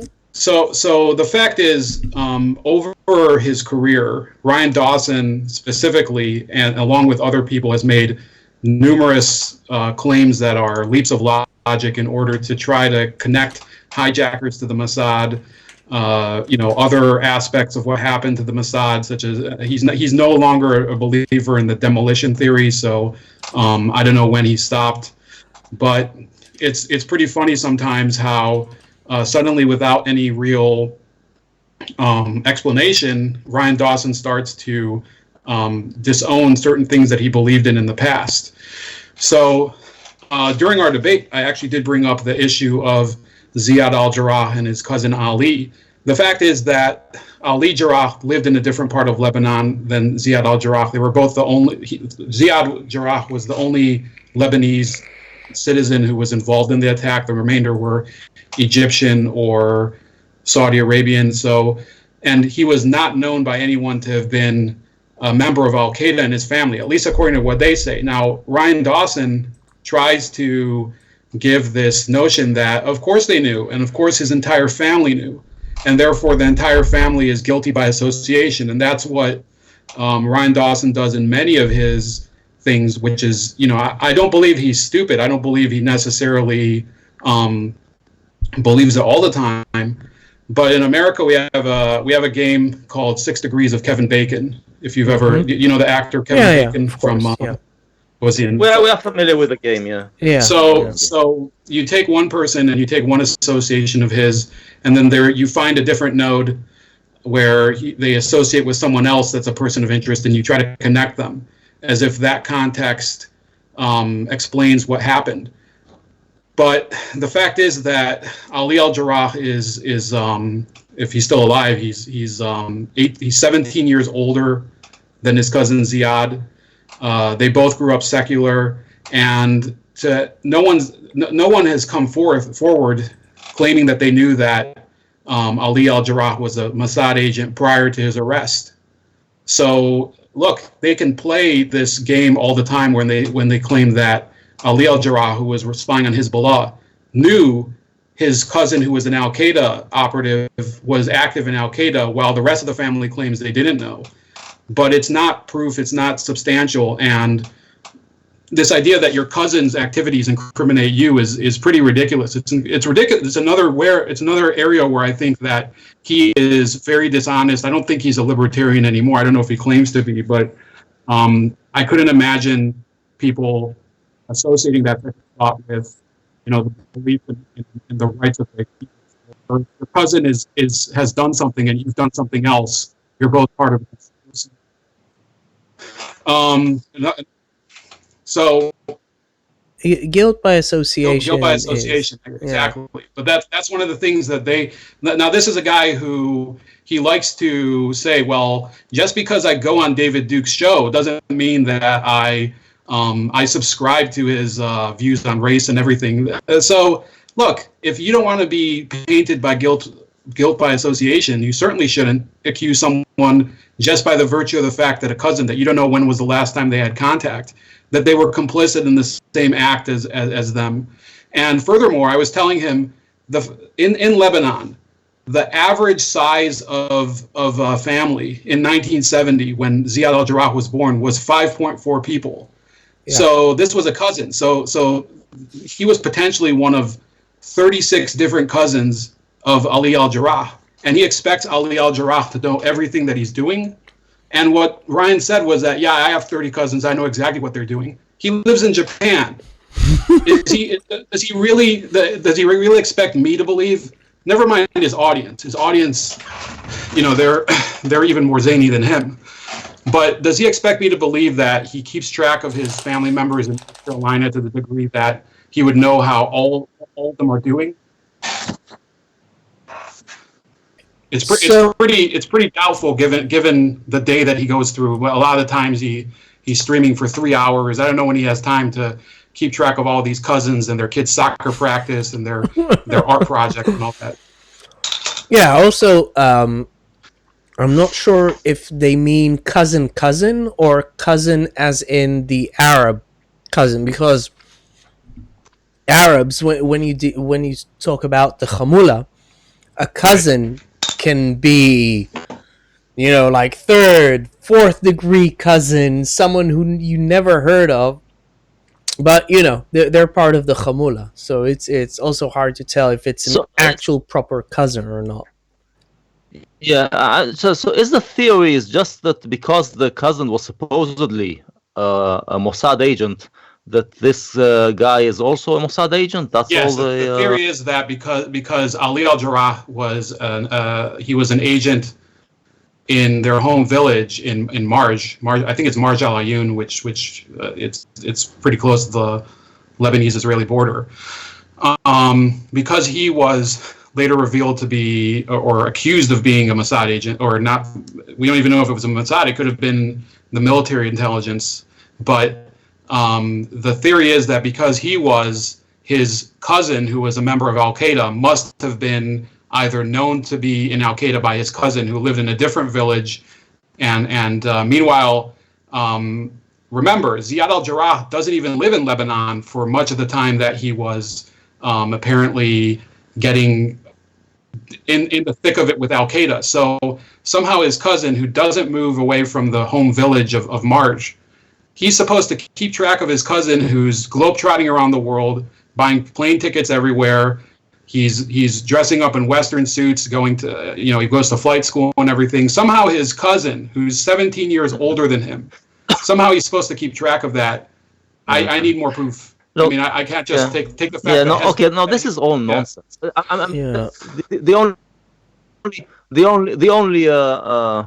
only thing with substance is the story that those 5 Israelis came there beforehand and set up cameras and then were celebrating when and this is the only incriminating, and you basically debunked that. So yeah, no, there was another bit which you debunked. There's nothing. The rest of it is just nonsense. There was I don't know. No. So there was something which was really interesting, and I really liked how you handled it, and I really liked Ryan's response to it, because it was one of those rare cases where you actually see Ryan shutting up, right? Now, first of all, I'll just say, okay, so Ryan has a well-known, well-established tactic. You just name drop your way out of everything. You throw at your opponent or whoever, you dump on them enormous amounts of data that just the human brain can't really sift through. But once you get enough of it, it's sort of almost it overloads your brain into thinking, okay, evidence. And there's no scrutiny. And the bit I liked the best was, I forgot where was it? So he was talking about, you'll have to, I'm gonna butcher this. So they had a house which was next to the hijackers, but it actually wasn't, and then they moved somewhere. What was that story about? That was that's something mess. So I go over it. So I've written 3. So let me show my screen, okay? I've written 3 blog posts. This is my personal blog, so you don't have to worry unless Blogger gets all retarded, but you don't have to worry about it being unpublished for now. But so I've created 3 different responses just to Can that you debate just because we couldn't get through expand everything. it to your? Can you just expand it to the whole screen? Yeah. Yeah. Yeah, is that better? Yeah.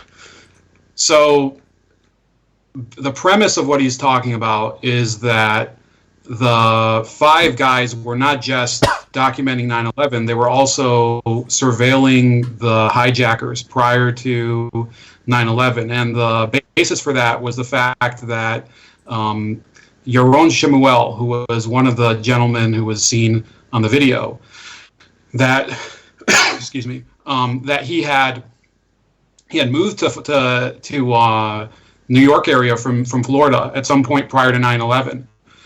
But and then Ryan actually says in a video with his collaborator Adam Green, who himself is quite the I mean, you think Ryan Dawson is needs a little bit of the a little bit of Narcan, you should watch Adam Green, because that's crazy country. But I have the video linked in this article where he says that they were living next door to the hijackers and that they were tracking one of the muscle hijackers, Abdulaziz Al-Mari, on 9/11. Al-Mari lived in this part of Florida called Vero Beach. It's very famous because the Dodgers practice there in the spring. But that's not next door to where Shemuel lived, because according to the only sources I could find, he lived in Miami Beach. And Miami Beach is, I actually have 151 miles away from Vero Beach. Vero Beach isn't even in the same county. It's 2 or 3 counties away from where this guy lived. So what could they say? They could say, oh, we were saying, as an allegory, they lived next door. No. The entire theory rests on this idea that they were living literally next door to Ryan Dawson. And then in order to just dot my I's and cross my T's, I've listed every single city of residence for all of the hijackers prior to 9/11, and none of them lived in Miami Beach, which is where Yaron Shemuel lived. And the closest tie between any Israeli accused of being involved in 9/11 lived was a certain person named Uzi Boadana, who there's actually no evidence that he lived anywhere close to any of these people. But this has to do more with the art student theory, which is another completely, exaggerated aspect. These were you remember those people who they sell paintings door to door? They're usually after Israeli military service. So there was a whole ring of these students who were basically caught in March 2001. They were all caught and deported. When does Mohammed Atta move into his flat in Hollywood, Florida, which isn't even that's the city where allegedly the Israelis still were surveilling Mohammed Atta. They moved there in May, so that was a couple months later. So if they were being surveilled, they weren't even surveilled by these guys who were called the art students. But that's not even Yaron Shemuel. And the fact is that Abdulaziz Al-Umari, this is how the whole conversation started. He moved from New Jersey to Florida. Okay, let me see, where is his name? So you can see the track I highlighted in blue. His first residence was a motel in Woodside, New York. That's on Long Island. The next one is in Elmwood Park, New Jersey, Wayne, New Jersey, South Hackensack, New Jersey, and then Newton, Massachusetts. And then only then does he go to Vero Beach, Florida. So he moved from New Jersey area to Florida. What about Yaron Shemuel? He moved the opposite direction. He moved from Florida to Brooklyn. He didn't even move to New Jersey. So supposedly he was surveilling him by switching places with him to different states. That's Ryan Dawson's theory. Well, it's interesting, counterintuitive. That's a very novel way of surveilling someone. That's pretty creative. Okay. And then so then in the next portion, which I called, I was actually, where is this? Sorry. Okay, so after the debate, I did the Ryan Dawson. Okay, so after the debate, he never really replied to it for a couple months. basically he ghosted the rest of us. He ghosted even Halsey English and JF Garapi, who were the two moderators. He never responded to any invitations for the debate. I got into an argument with him, and then a few months later, he actually released this video. Let me share the screen again. If it's a video, you can just send me a link, and I'll put it on my end. I mean, I don't know if you want to go through the whole video, but I can certainly send that to you. How long is it? It's actually like 15 minutes, but we could. I mean, I would recommend we do it a different time. Yeah. Obviously it took a while for us to get in touch this time, but in any case, so Ryan issued a video in response to the debate, and he actually admitted that he had gotten it mixed up. But he doesn't apologize to Yaron Shemuel, he's been accusing for over a decade of being this Mossad agent or something, of accusing. So this is the real problem, that he has spread things that are blatantly untrue. They can't be proven. They contradict the facts. And then when you call him out on that, he doesn't think his credibility has been affected at all, because he always says that the bigger picture remains the same, that the details don't matter. That's why he wouldn't cite any of the things that he was claiming that being from the report. And in this response video, he actually makes another claim that shows just how dishonest he is, when he actually said that because the FBI sent surveillance camera footage to Quantico, that they were interested in what the CIA had to say about the suspects. Well, this guy who supposedly is an expert on American intelligence community, he seems to think that the CIA is in Quantico. Quantico is the FBI. It actually says on the documents that it was to the FBI crime lab, right? So most people who, anyone who picks up a Tom Clancy novel, which I don't read, anybody who picks up any sort of any information about the CIA's actual headquarters knows that it's in Langley, Virginia, not in Quantico. They're quite a distance away. I have it on the map here. If you see it, you actually have to leave this. I think this is Fairfax County, so you have to. Quantico is actually further down the Potomac, and Ryan should know that, because he's a native of North Carolina and probably commuted to DC in his life. They're not that far away. By the way, you can stop your sharing. I'm showing the map here on my screen, so you don't have to share it on your end. I opened the link here, so. Okay. So anyway, yes, there's quite a bit of these are always, what he has to do is always create some sort of logical leap in order to make any of his theories make any sense. And yeah, this is why I did the graphic at the top is him as Ali G talking to an FBI officer, and it's just the guy claims to be an expert on the intelligence community. He claims to be an expert on. He claims to have anonymous sources that report only to him. I have my sources. I don't need to explain anything, and that's why forget 9/11. A couple weeks ago, there was the assassination of General Soleimani, right? Yeah. And then there was the shooting down of the Ukrainian flight. That there was conjecture for the first couple of days. How did it happen? Was it really Iran or not?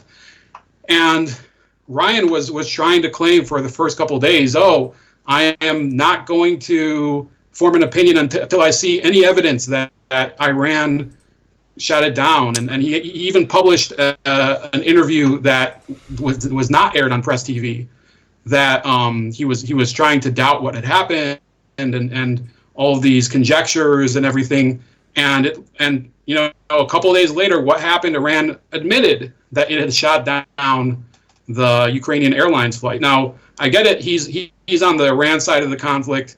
He doesn't live here in the U.S. anymore. He doesn't owe anyone his allegiance in terms of which countries he thinks are better or not.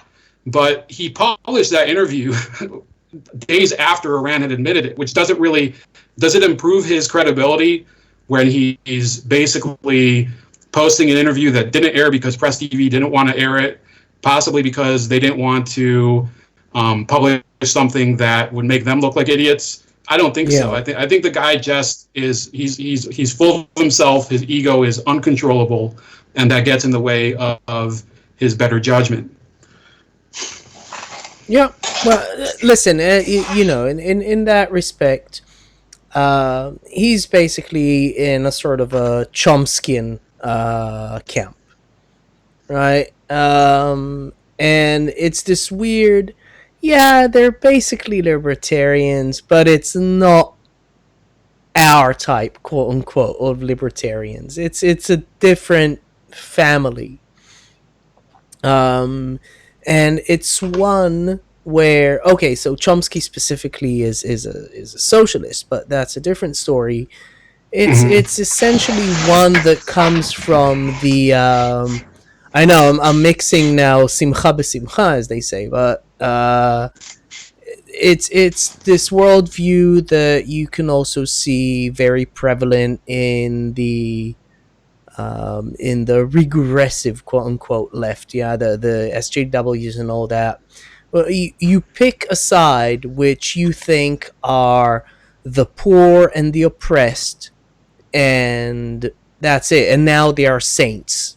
So the weak are saints, the oppressed are saints, the poor are saints.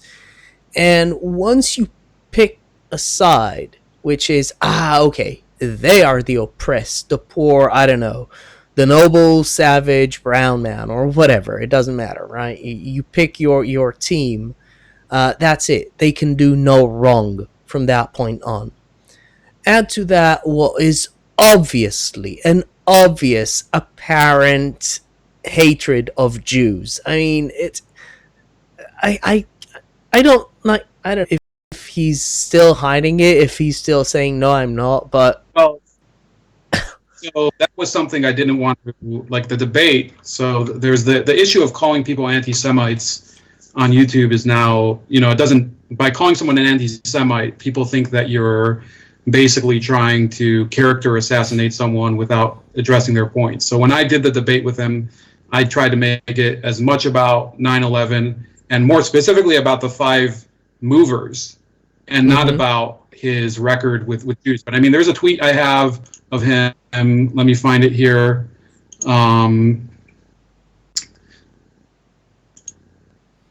Okay, this was from 2018. He says, Jewish success is because of nepotism and people already in power converting to Judaism so they could continue the practice of usury.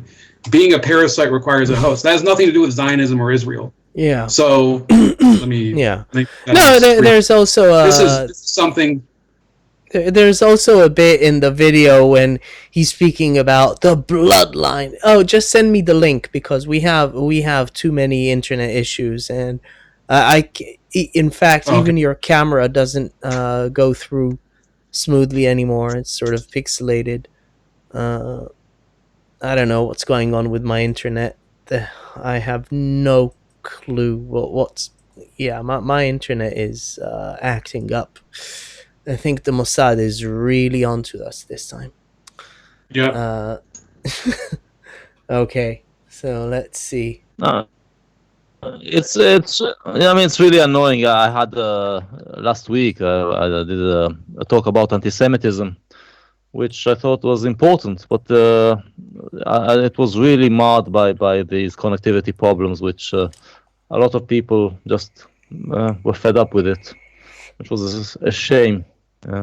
So if you guys want, I mean, I could go. There's so many different angles where Ryan basically he uses information that it's pretty clear he does not actually look for ways to explain what went on. It's more about him trying to. No, look again.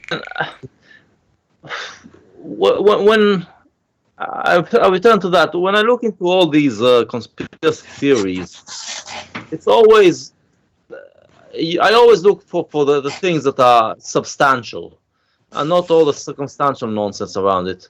And like I said, the substantial stuff was the fact that the Israelis were there and were seen to be celebrating, and so that's that's kind of suspicious. Then the question is, were they there beforehand, which would make it more suspicious? And you said, and you basically said that there's no evidence for that. So that's okay. So let me bring up something about that. This is important. Yeah. In his response video, this is something I forgot to mention. He brings up this one part of the FBI file where he alleges that the hijackers, let me get my ducks in a row here. Oh, so he alleges that there is actual footage, or 1 second, I need to find this. Yeah, so at another point, it looks at a different portion of the report, part 6, page 94. This is on my, do you want me to show the screen again?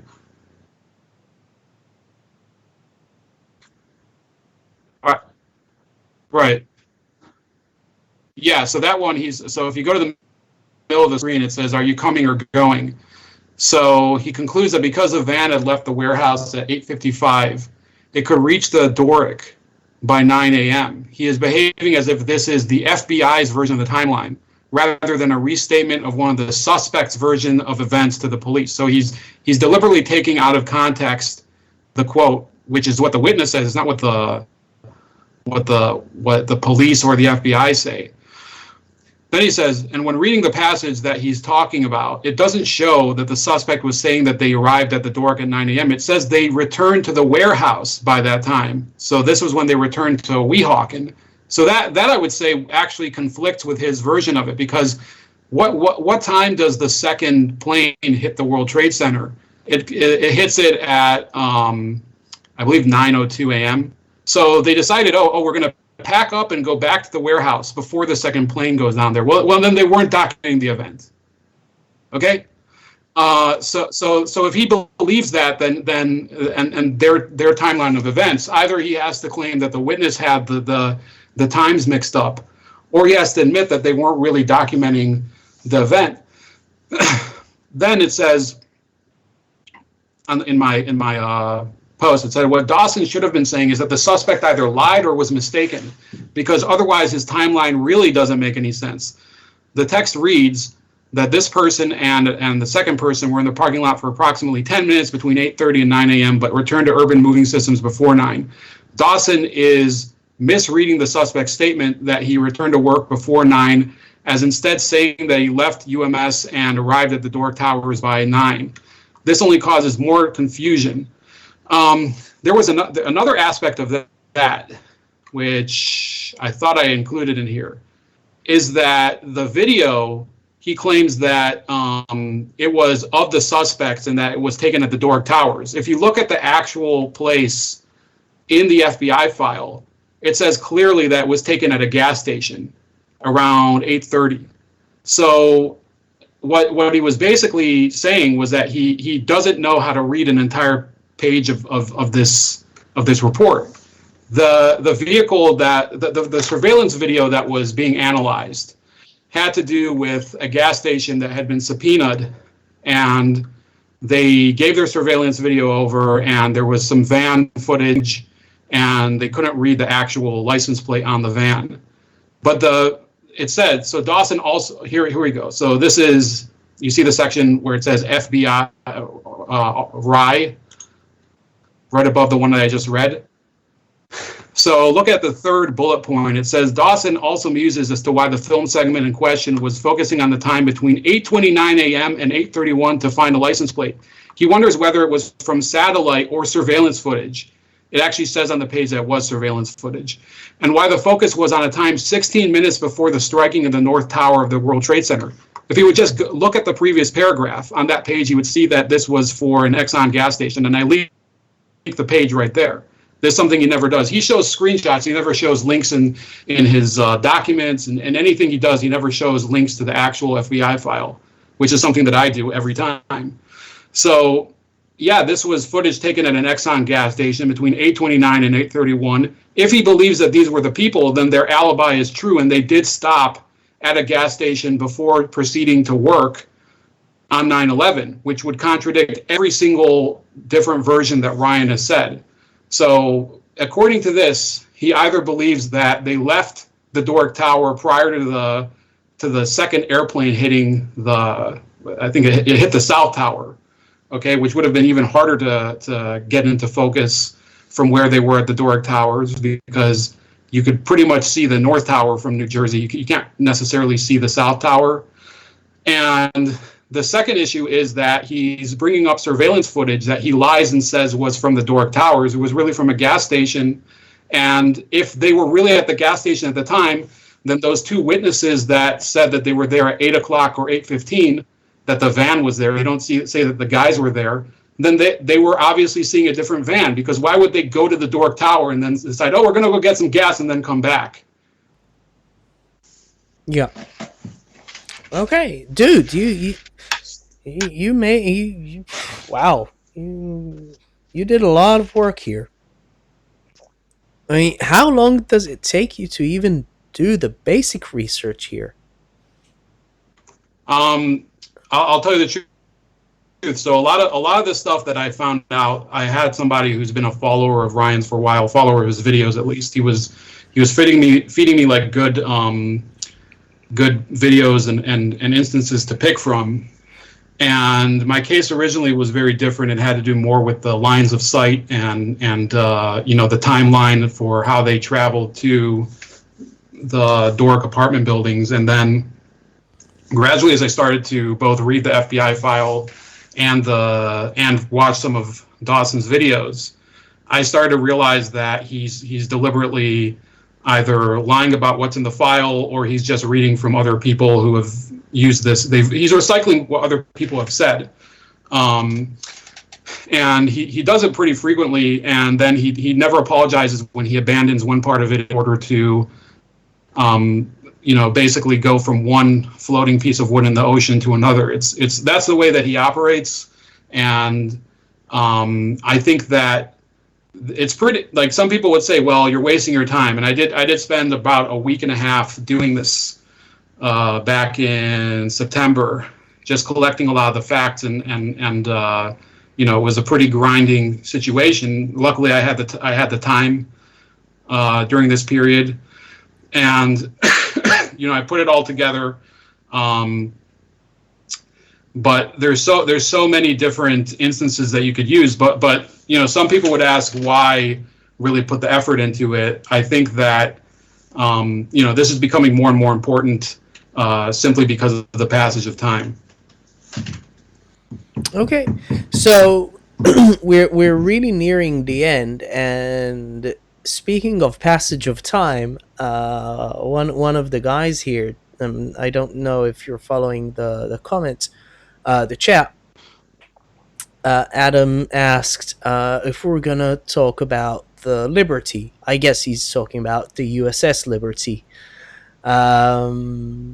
So you wanna just say a few words? So I mean, if we're gonna deal with conspiracies about Israel being naughty, and also the conspiracy there is also.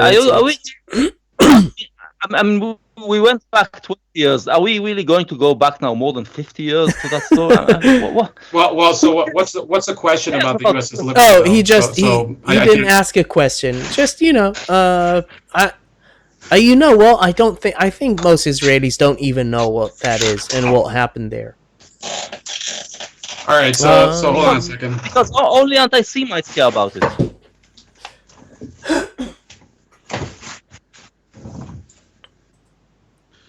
Hello? Yeah. Can you hear us? You guys still see me? Yeah.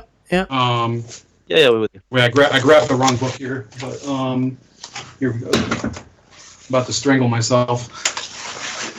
Then there's gonna be all these Epstein jokes. So, the USS Liberty, I think, is about as different of a situation as you can get from what we're talking about, because the USS Liberty, Israel admitted its blame, its share of the blame, which was most of the blame for the USS Liberty. The only other party that had any sort of blame was the U.S. Navy was negligent in putting the U.S. Liberty where it was, because by the time the assault on the Liberty happened, its mission in the Mediterranean is basically meaningless. The war had already been decided on the Sinai Peninsula. It was the third day of the war, June 8th, 1967.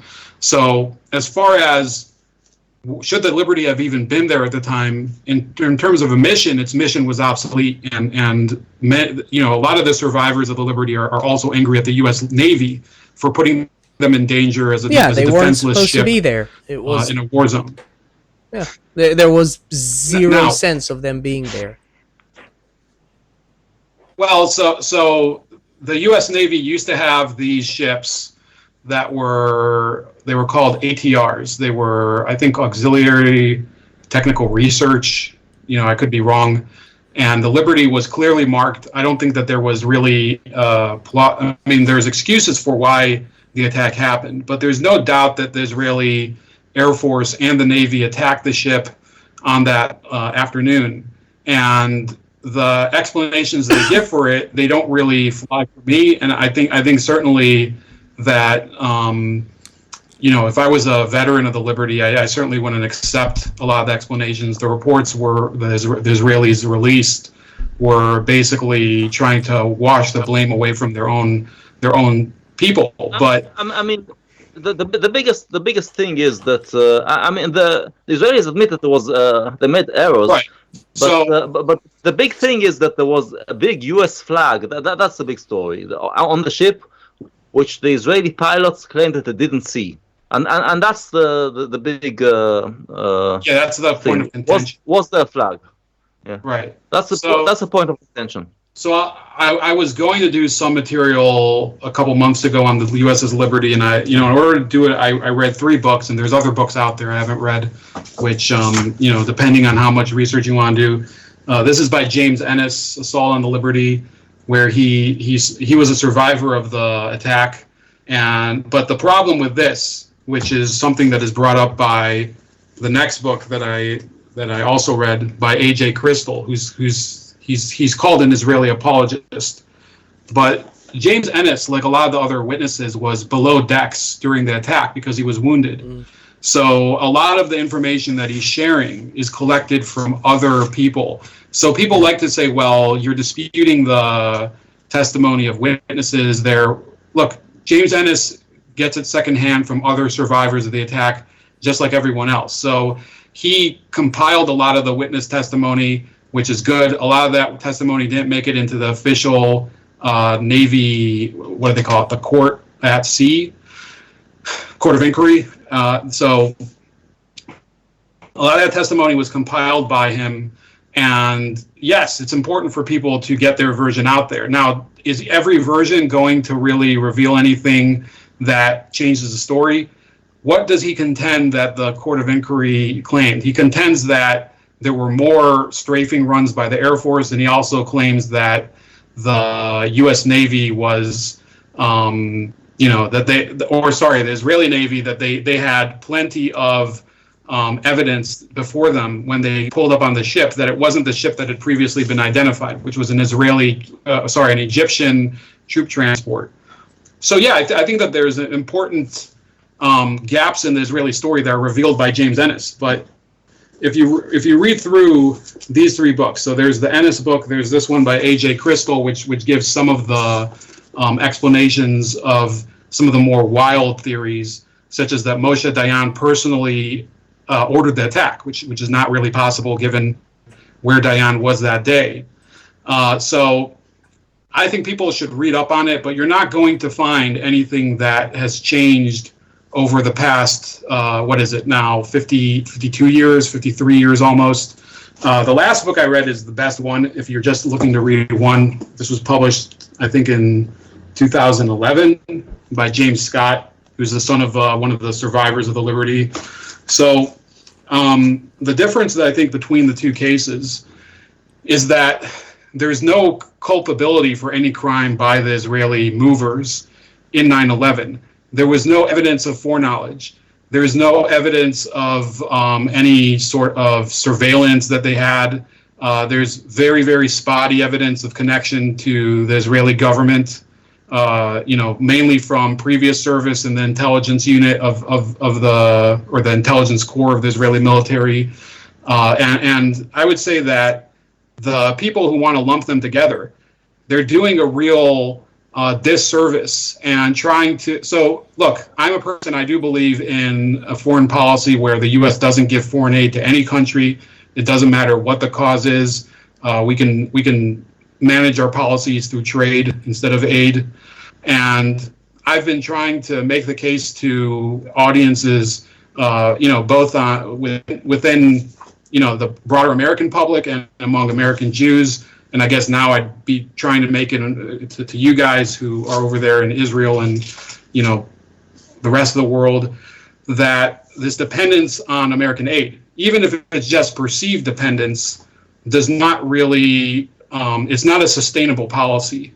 That position is harder to argue when you have clowns running around talking about the USS Liberty, which happened prior to most of the U.S. connection to Israel in terms of military aid. In fact, in 1967, Israeli military they weren't equipment, exactly on our France. side.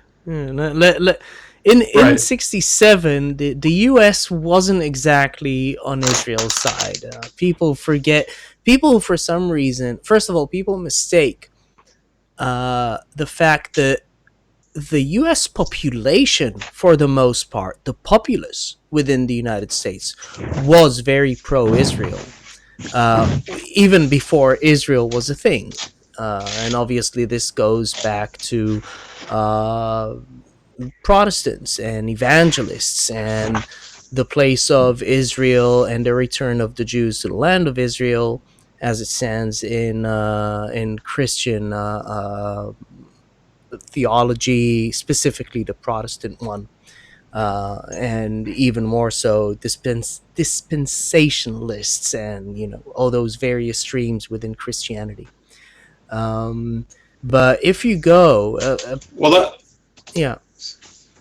go on. So let me jump in there. So like I said, so if you want to read one book that gives like a lot of the better context, and this isn't a book that's sympathetic to Israel, but it's not also demonizing anyone in particular. It criticizes both the Navy, the Israeli government, the Johnson administration, the Naval High Command, or I think that they're called the Chief of Staff of the Navy, and the Naval Staff. So James Scott goes through the conflict that President Johnson had because he wanted Israel to leverage American public support for the Israeli side in the war in order to generate a little more support for the Vietnam War among the American public, according to him.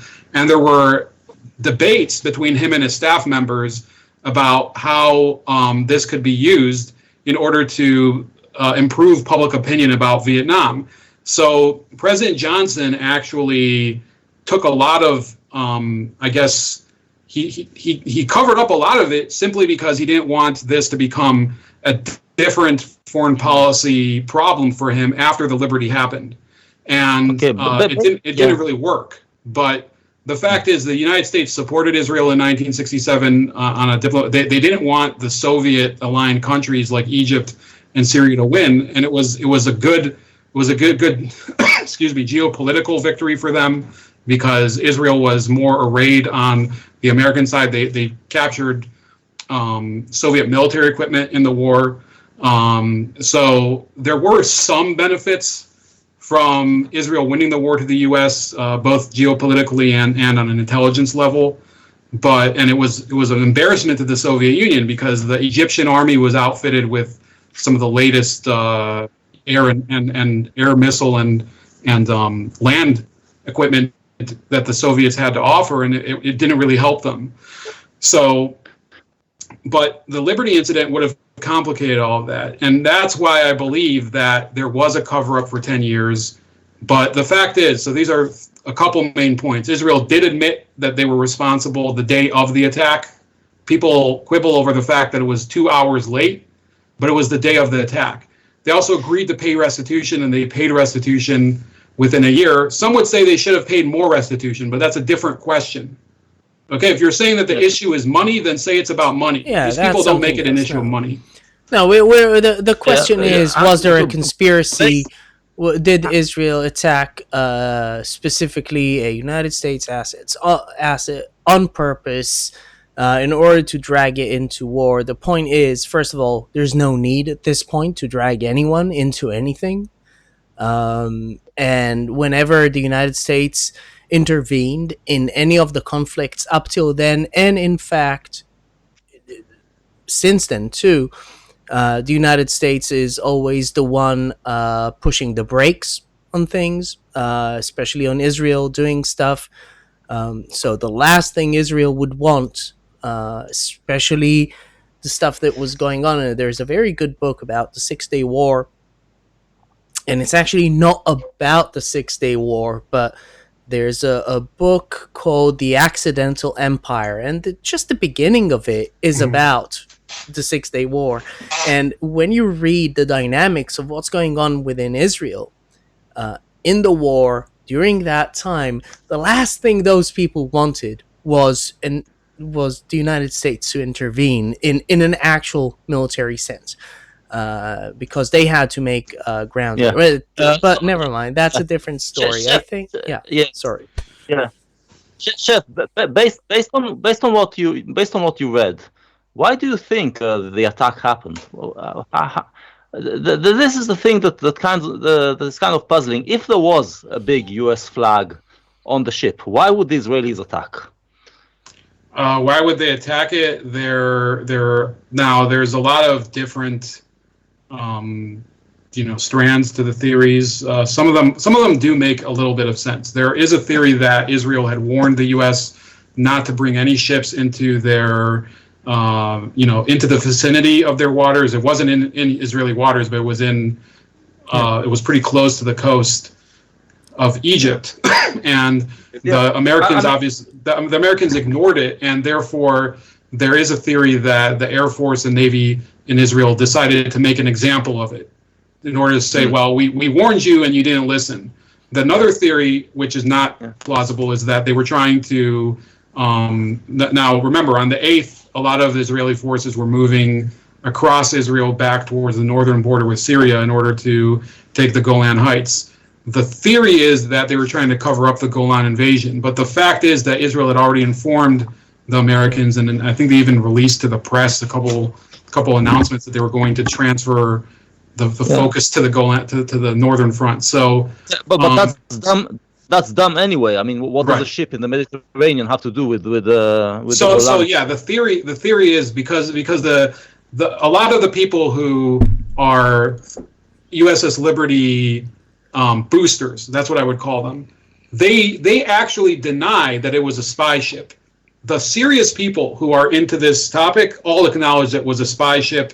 It's been acknowledged as a spy ship. There were several other ones of the same class that one of them was captured in North Korea a year later, the Pueblo, which some people blame on Israel by saying, well, because they got away with attacking the Liberty, the North Koreans thought that they could get away with the Pueblo, and they did. But this was a surveillance ship.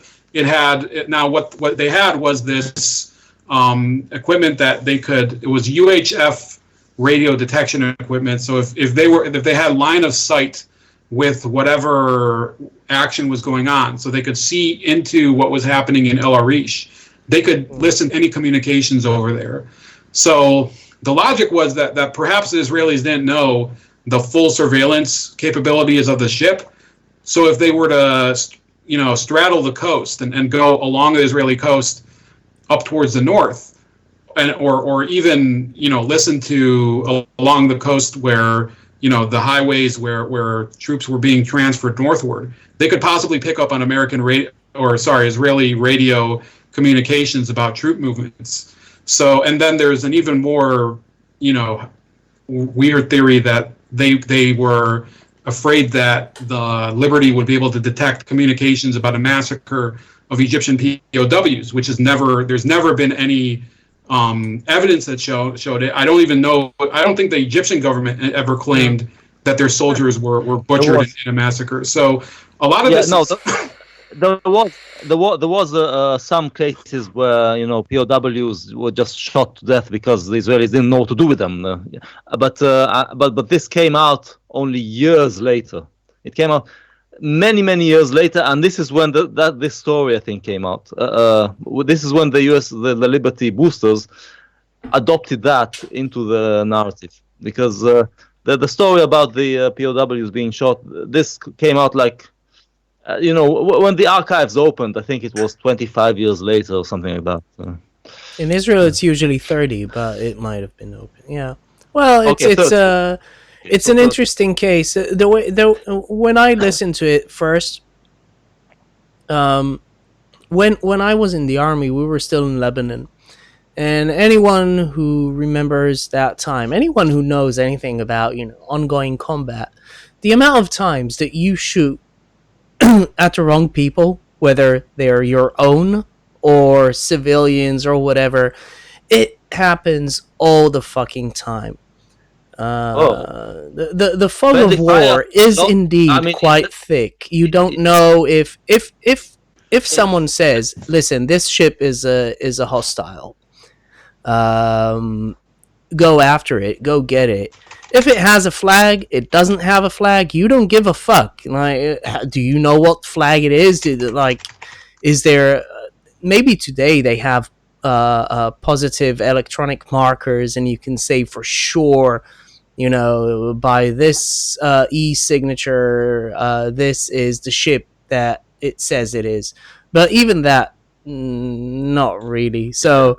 a flag alone doesn't mean anything, and by the time. So let me bring up something that. In the 6 days.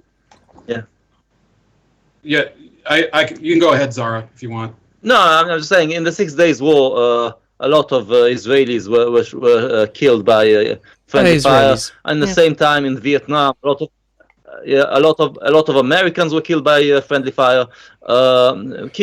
Israelis killed themselves in the 6 Days War. There were a lot of cases, and as for that, the Liberty, the reason why the whole thing happened is there was apparently a couple of explosions in El Arish, which they thought was being bombed from the sea. Apparently, I remember explosives went off. From what I remember, again, this was now ages ago when I still actually operated John University on a regular basis. From what I remember, the ship was flagged as an enemy, as a hostile ship. The Air Force was scrambled, and they just started shooting. Now, first of all, when and then the Navy attacked it. Again, once anything is flagged as an enemy, you shoot at it and you take it down. It doesn't matter what marking it has on it. It might as well have had an Israeli flag. Most probable wouldn't have mattered. Wouldn't have mattered anyway. So there's the issue that many people they can't explain is if they attacked the ship and they wanted to cover something up, why didn't they sink it entirely? Why did they let it survive and limp back to Malta? And nobody can really explain that. And even I think some of them tried. Jim Ennis, who? The Israelis? No, I think they tried to sink it. At a certain point, they called off their attack. At a certain point, the Israeli Navy started to offer aid to the ship. Now, it might have come later. Some say it came because the Americans became aware because the Liberty was able to communicate with one of the other Sixth Fleet ship vessels, and by then the Israelis were like, "Oh shit, we can't just keep doing this. Now we have to pretend to offer aid." But whatever the case, they didn't sink the ship entirely. But so a lot of the debate is over the timeline. A lot of it is the timeline of William McGonigal, the captain of the ship, contradicts the timeline of many of the survivors. That's an understandable conflict. I think that a lot of people, there's allegations that he was passed out for part of it because he lost blood. So I don't know if we can find an objective account of what happened on the Liberty, whether it's from William McGonigal, who's now dead. He died in, I think, the 2000s, or any of his crew members. And a lot of his crew members who are giving testimony, they were below decks, like I said. They couldn't see what was happening outside, so they heard it from other people that were above decks, that they were on the deck or whatever. You know, I wasn't in the Navy, so forgive me if I'm getting... people are going to fact check me. Oh, you said starboard when it was really port. But look, the fact is that there were a lot of people who have accounts of what happened that weren't able to see what was happening because they were wounded, because they were on duty in the engine room. Those aren't good vantage points for what happened. There are photographs that indicate what happened, but they don't document the number of strafing runs by the Air Force. But if you're looking at my screen right now, I think you guys can still see it. Yeah. This is something, AJ Crystal brought this up, and I was a little stunned because the USS Stark was attacked in 1987 in international waters by a Dassault plane, Dassault, whatever you call it, and they were hit by 2 Exocet missiles, which were, if you don't know, Exocets are I think they're air-to-sea missiles that produced here by the United States. But the difference is that it wasn't Israel that fired the missiles; it was the Iraqi Air Force in 1987. And if you go onto Amazon, I want you guys at home, those of you that are watching, to do a search on Amazon and look for books on the USS Stark attack. And tell me how many you find and compare that to how many are written about the Liberty. Yeah. So this is something that I never heard about this attack. And it killed actually more sailors than the Liberty attack. First of all, because the weaponry was more modern. But nobody who is part of this community of people is calling for justice against Iraq, obviously, because since then there's been 2 wars against Iraq. There have been, we've occupied Iraq. So there's no call for justice against the perpetrators of the USS Stark attack the way that there has been about the USS Liberty. And that's demonstrated by the lack of real information about the Stark out there on the internet. So, yeah, I would say that, granted all the blame that Israel is rightly receiving over the USS Liberty attack, at a certain point you have to realize that restitution was paid, responsibility was taken. A lot of the people who were involved are now dead. A lot of the people who survived the attack, unfortunately, they're never going to get back. They had life-ruining injuries, or they lost friends. Possibly, they suffered from PTSD. Obviously, that's what we call it now. Back in Vietnam, it wasn't called PTSD, or I think after Vietnam, they called it PTSD. So this happened during the war. We can never resolve things that have already happened completely. But you can't continue to use the USS Liberty as some sort of fulcrum in order to move U.S. foreign policy with regard to the Middle East. It just isn't as relevant as it was back in 1967. Yeah. Okay. So it's it's 8:20 in Israel. It's 6:20 here in the UK, and it's about 11 a.m., 10 a.m. on your end, Chef?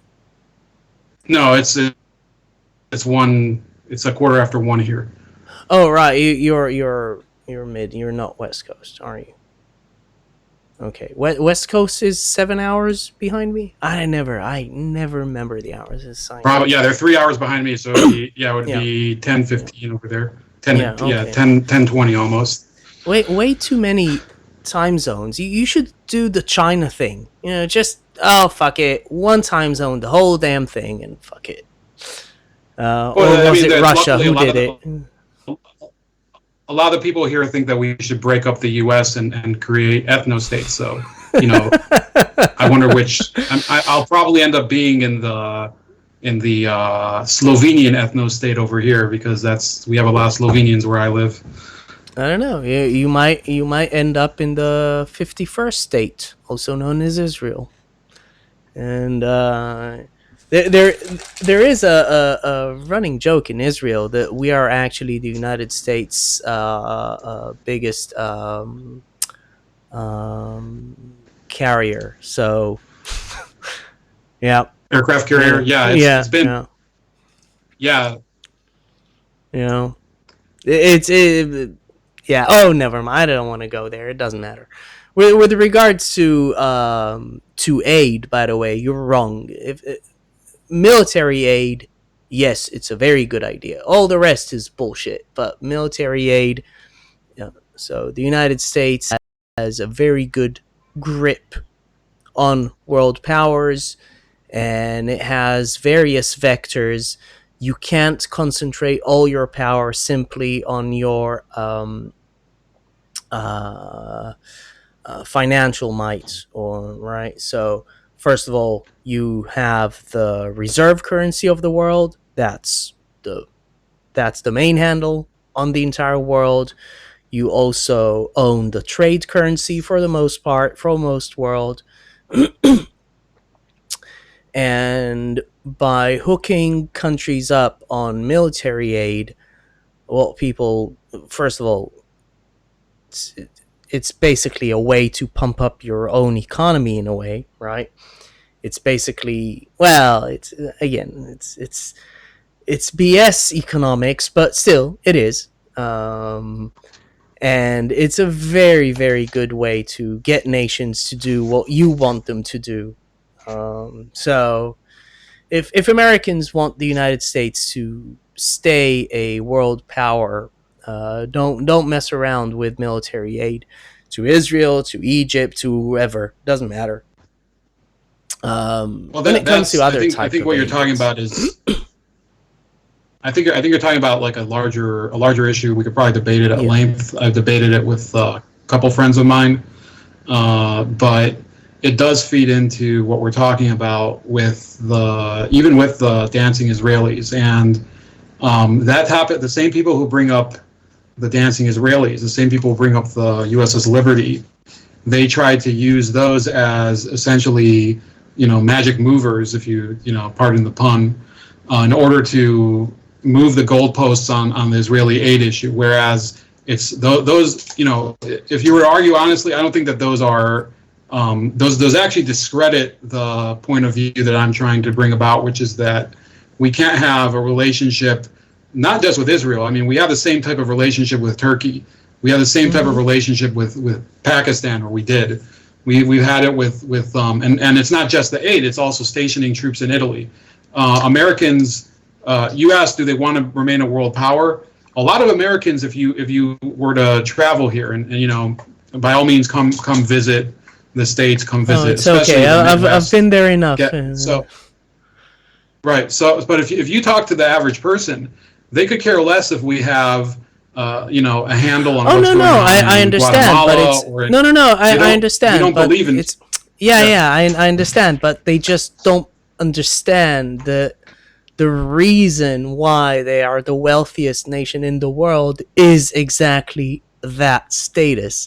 So once the United States loses that, if they still think they're gonna get all the booty that they're getting now, no, it won't last. There's a reason. But you're arguing for like I guess what you're talking about is there are people here, and I actually hosted one. Our friend Ophir was on the same chat with me. They're called the Groypers.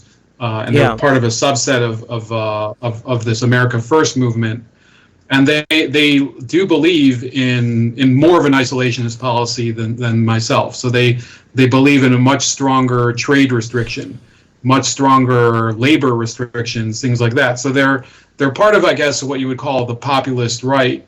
And in many cases, they deviate not just on foreign policy, but on economics from the people like me who, they call us Koch brother shills.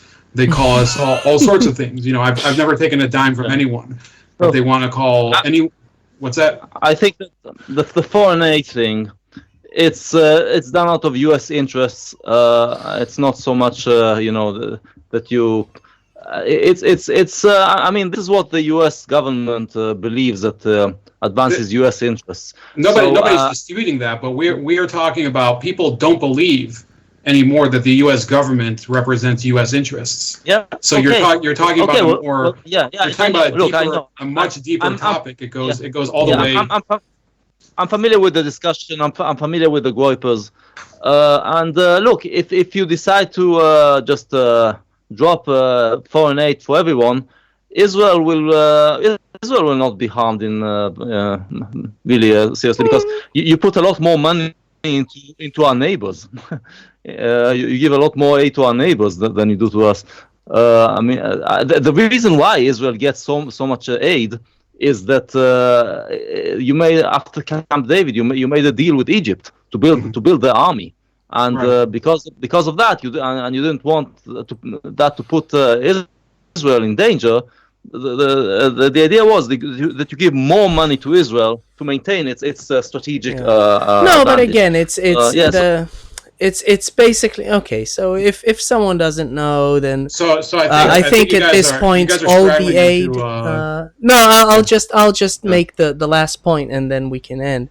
All the aid that the U.S. gives Israel is supposed to be spent in the U.S. or maybe 90% of it or something like that. And I think Trump wants to make it 100% if he didn't already. But the point is that it's like you turn people into addicts. You turn countries into addicts. First of all, we get all this stuff for quote unquote free. Obviously, no, it gives the U.S. leverage. But once you have all that U.S. weaponry, if you start deviating too much, well, the weapons don't last forever. You need parts, you need ammunition, you need a whole bunch of things. And if the United States decides to suddenly pull the plug, those F-16s won't continue flying on forever, all that. So it doesn't matter. It's not a biggie, but people need to understand that it's not just handing out free money, and the main beneficiaries, obviously, other than Israelis, I mean, the main beneficiaries here really are the American people. Now, the American people might not understand it, which is fine, but the way I see it, no, I would say that your position on this, if you ask the average person, they don't. It's the same thing that you tell people who, that they voted for Brexit. Well, you don't know the benefits of what you're getting from being in the European Union. Now, of course, I'm not saying that you are arguing that. I'm just bringing it as an analogy. If the people themselves don't see directly the benefit of it, and in many cases they would say that some of the benefits themselves are problems. There's a lot of people who have a deep and abiding problem with the defense industry here because they blow up the budget here in the U.S. We have a massive defense budget here, so they don't trust it. You think they're going to trust this line of argument when you're saying, well, we bring a lot of business to Lockheed or to Northrop?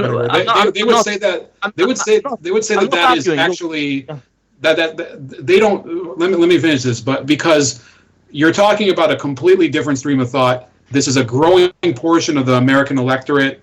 The Iraq War made it much, much worse for advocating for what you're talking about, because people look at it as a cause and effect issue, even if in many cases it's exaggerated or deliberately misrepresented. So you're talking about a major problem, and that's why people became libertarians in the 2000s, because of the duplicity, the lack of transparency, and the corruption that went under President Bush. And I talk to people all the time who say, "Oh, I'm a conservative Republican. I believe in looking out for American interests," but they never realized that the Iraq War did not benefit American interests. That whole stream of thought has been really discredited. That's why we have the government that we have today, the Trump administration. That's why a lot of the Democrats who back in the 2000s they got elected on. It was by far the biggest blunder that the U.S. has managed to get itself into. People don't understand that this is actually way worse than the Vietnam War in terms of what the stuff that has happened just because of that stupid fucking dumb move is insane. I mean, we're going to see repercussions of the Iraq War for at least 2 decades to come. At least 2 decades to come. But yeah, we're getting way off topic here. Yeah. I will just say that the U.S. foreign aid is an American business. I don't get involved in it because if the Americans decide to stop giving aid to Israel will it's not that big of a deal. Yeah, it's about 3% of the Israeli budget. Israel can do without it. If at the same time you stop also aiding our neighbors, so our enemies basically, because you put more money into Iraq and Afghanistan. So Israel will not be harmed. So it's not really anything that bothers me. It's an American issue. I don't know. The United States, okay, I'm not gonna go there. But if the United States is serious about taking on China, this is one of the only ways that they can go about it. But never mind. That's an American. Yeah, it's an American issue. It's an internal thing, but. Maybe I guess someone there needs to do a better job in explaining exactly what the dynamics is when it comes to aid and how in fact it goes back and really what it does is fuck it, we're not gonna go there. It's not it's not really interesting either. Okay, Chef, first of all, thank you so much for coming on. Thanks for shedding some light on this really weird, almost esoteric matter. Which again, it's weird that it's still a thing, but yeah, people are into weird shit. Can I make a closing remark? I guess sure. You guys? I'll just let me say it's been really helpful for me because I have encountered this story, and I'm someone who is fighting against anti-Semites online, so it was really helpful. So thanks for that. Yeah. Welcome. So what I wanted to say is like I was telling John offline. This is something that if you're a person, obviously as an Israeli, you might think that this is an issue that paints your country in an awful light, and it does, if you believe the theories. And a lot of people have been just claiming, well, the theories are debunked. This was already decided a long time ago. Why even talk about it? Well, guess what? The people who are going into college now, the people who are graduating from college even, the people who are going into the workplace, soon people who will be running for office, didn't experience 9/11. They don't have much of a recollection. They've heard about it possibly from TV shows. In the U.S., it's not really talked about very often anymore because our consumer society has moved on from it. There's other things that people discuss. So, but this corner of the saga of 9/11 is therefore revived year on year by sometimes the same people, but now new people. The Groyper movement has tried to revive it, even though they don't really go into what they're talking about. And I don't even know if they've looked into it to the degree that Dawson looked into it, to the degree that I've done it, or that any of the people. So they Google it.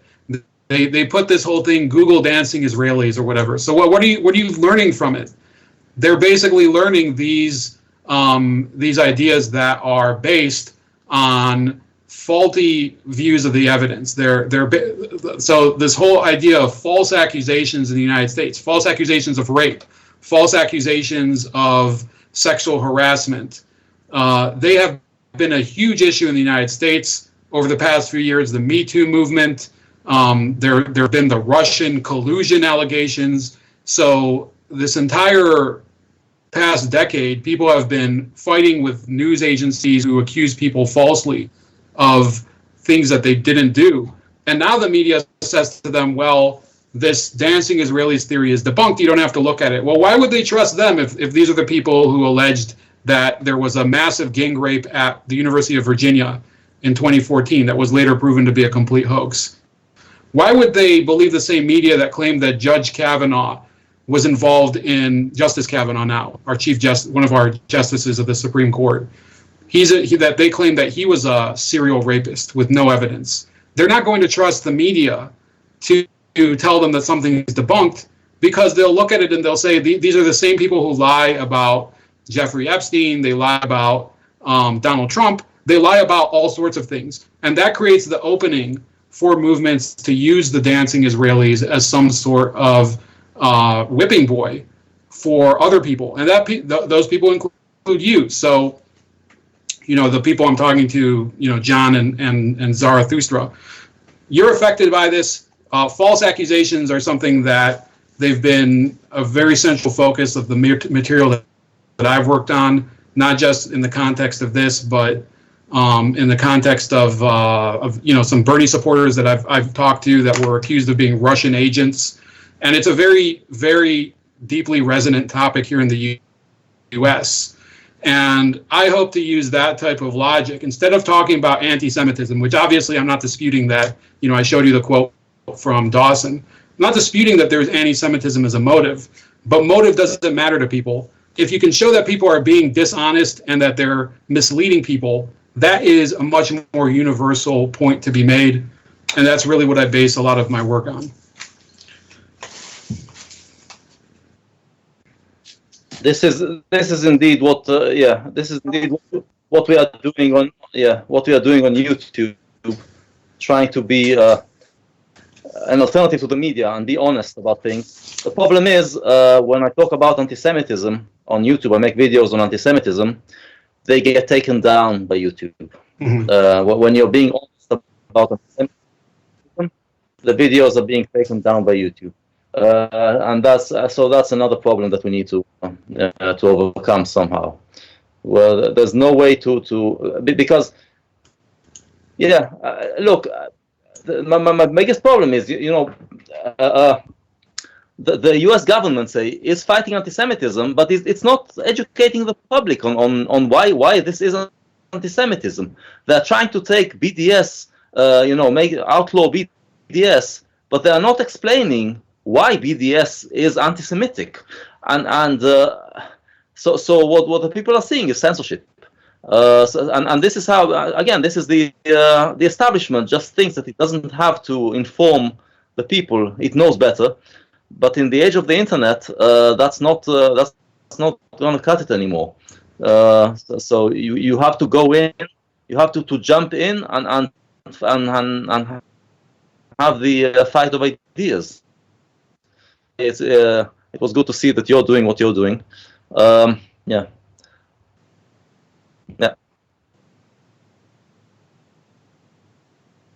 Okay.